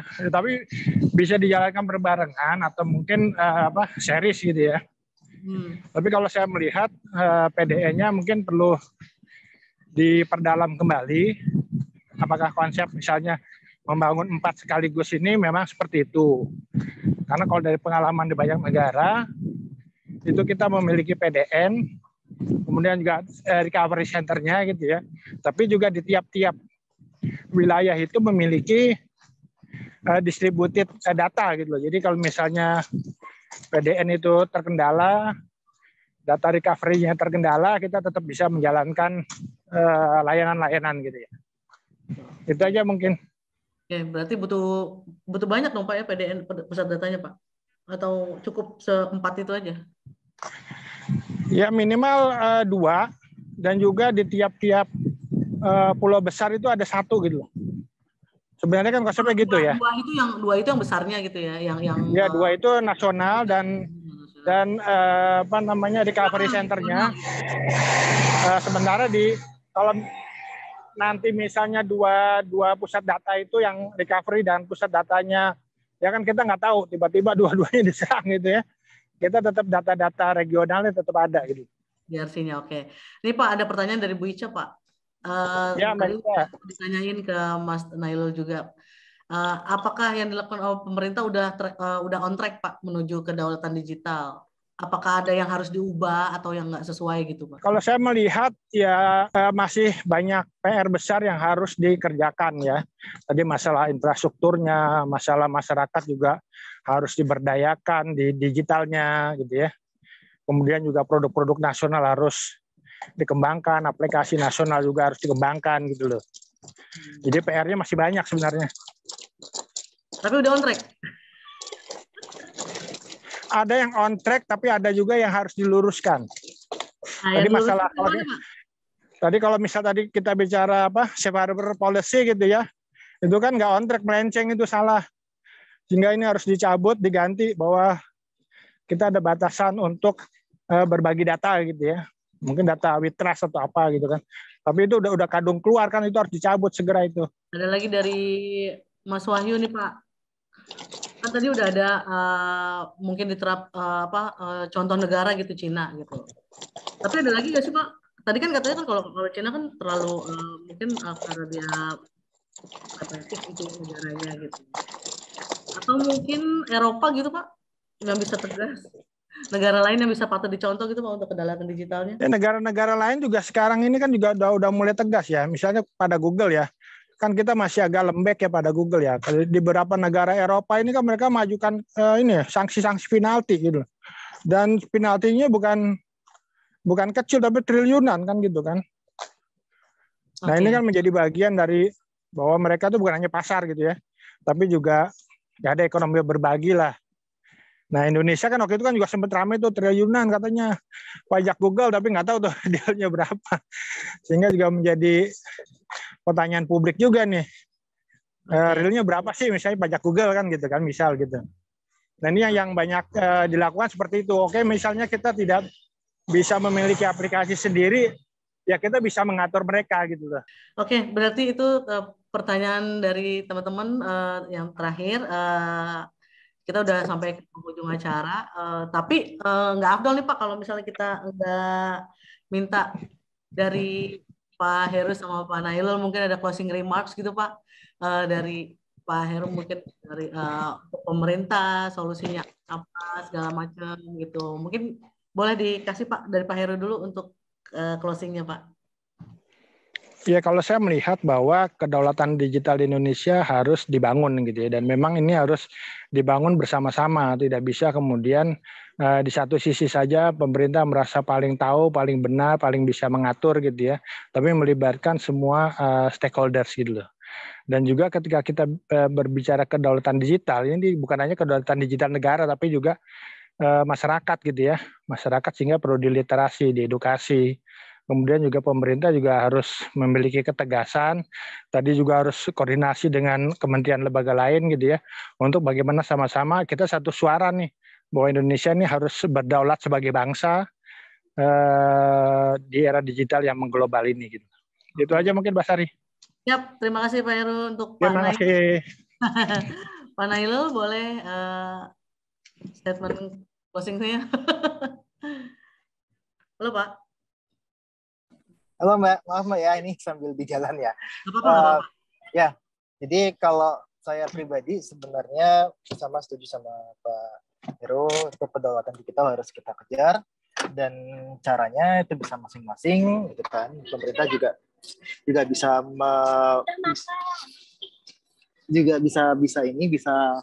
dengan cara tadi yang seperti saya bilang, digital gap itu harus segera diminimalisir. Kalau bisa dihilangkan itu lebih bagus gitu kan ya. Dan ini saya rasa itu PR bagi pemerintah yang cukup menantang gitu, dan saya yakin sebenarnya kedaulatan digital yang ingin dicapai oleh pemerintah itu adalah kue ekonomi digital kita harus bisa dinikmati oleh segenap kalangan masyarakat, termasuk masyarakat yang di luar Pulau Jawa, termasuk yang masyarakat di 3T. Nah, ini yang harus dicatat pemerintah, bahwa kue digital ini harus bisa dibagi secara merata, agar ketimpangan ekonomi tidak semakin melebar, dan masyarakat di Indonesia menjadi masyarakat yang homogeus, atau masyarakat yang dia bisa mengakses teknologi yang terbarukan gitu. Itu mungkin Mbak Sari. Ya Sari. Halo lagi. Ya Mbak Sari, itu mungkin dari saya Mbak Sari untuk proses. Oke, terima kasih kalau gitu Pak Nailul. Terima kasih Pak Heru. Maaf sudah mengganggu harinya. Terima kasih. Terima kasih. Sehat-sehat Sama-sama terus, Mbak. Pak. Sehat terus Pak Heru. Ditunggu oleh-olehnya Pak Heru. Jangan bercanda. Siap. Oke, terima kasih atas kehadirannya juga teman-teman media semua, teman-teman yang udah berpartisipasi di Gizmotalk. Tunggu edisi Gizmotalk edisi berikutnya. Saya Sari, undur diri. Terima kasih. Assalamualaikum dan sehat selalu semuanya teman-teman.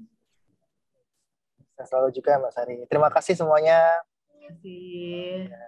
Terima kasih. Salam sehat semua. Sehat. Ya Pak Heru, salam sehat Pak Heru.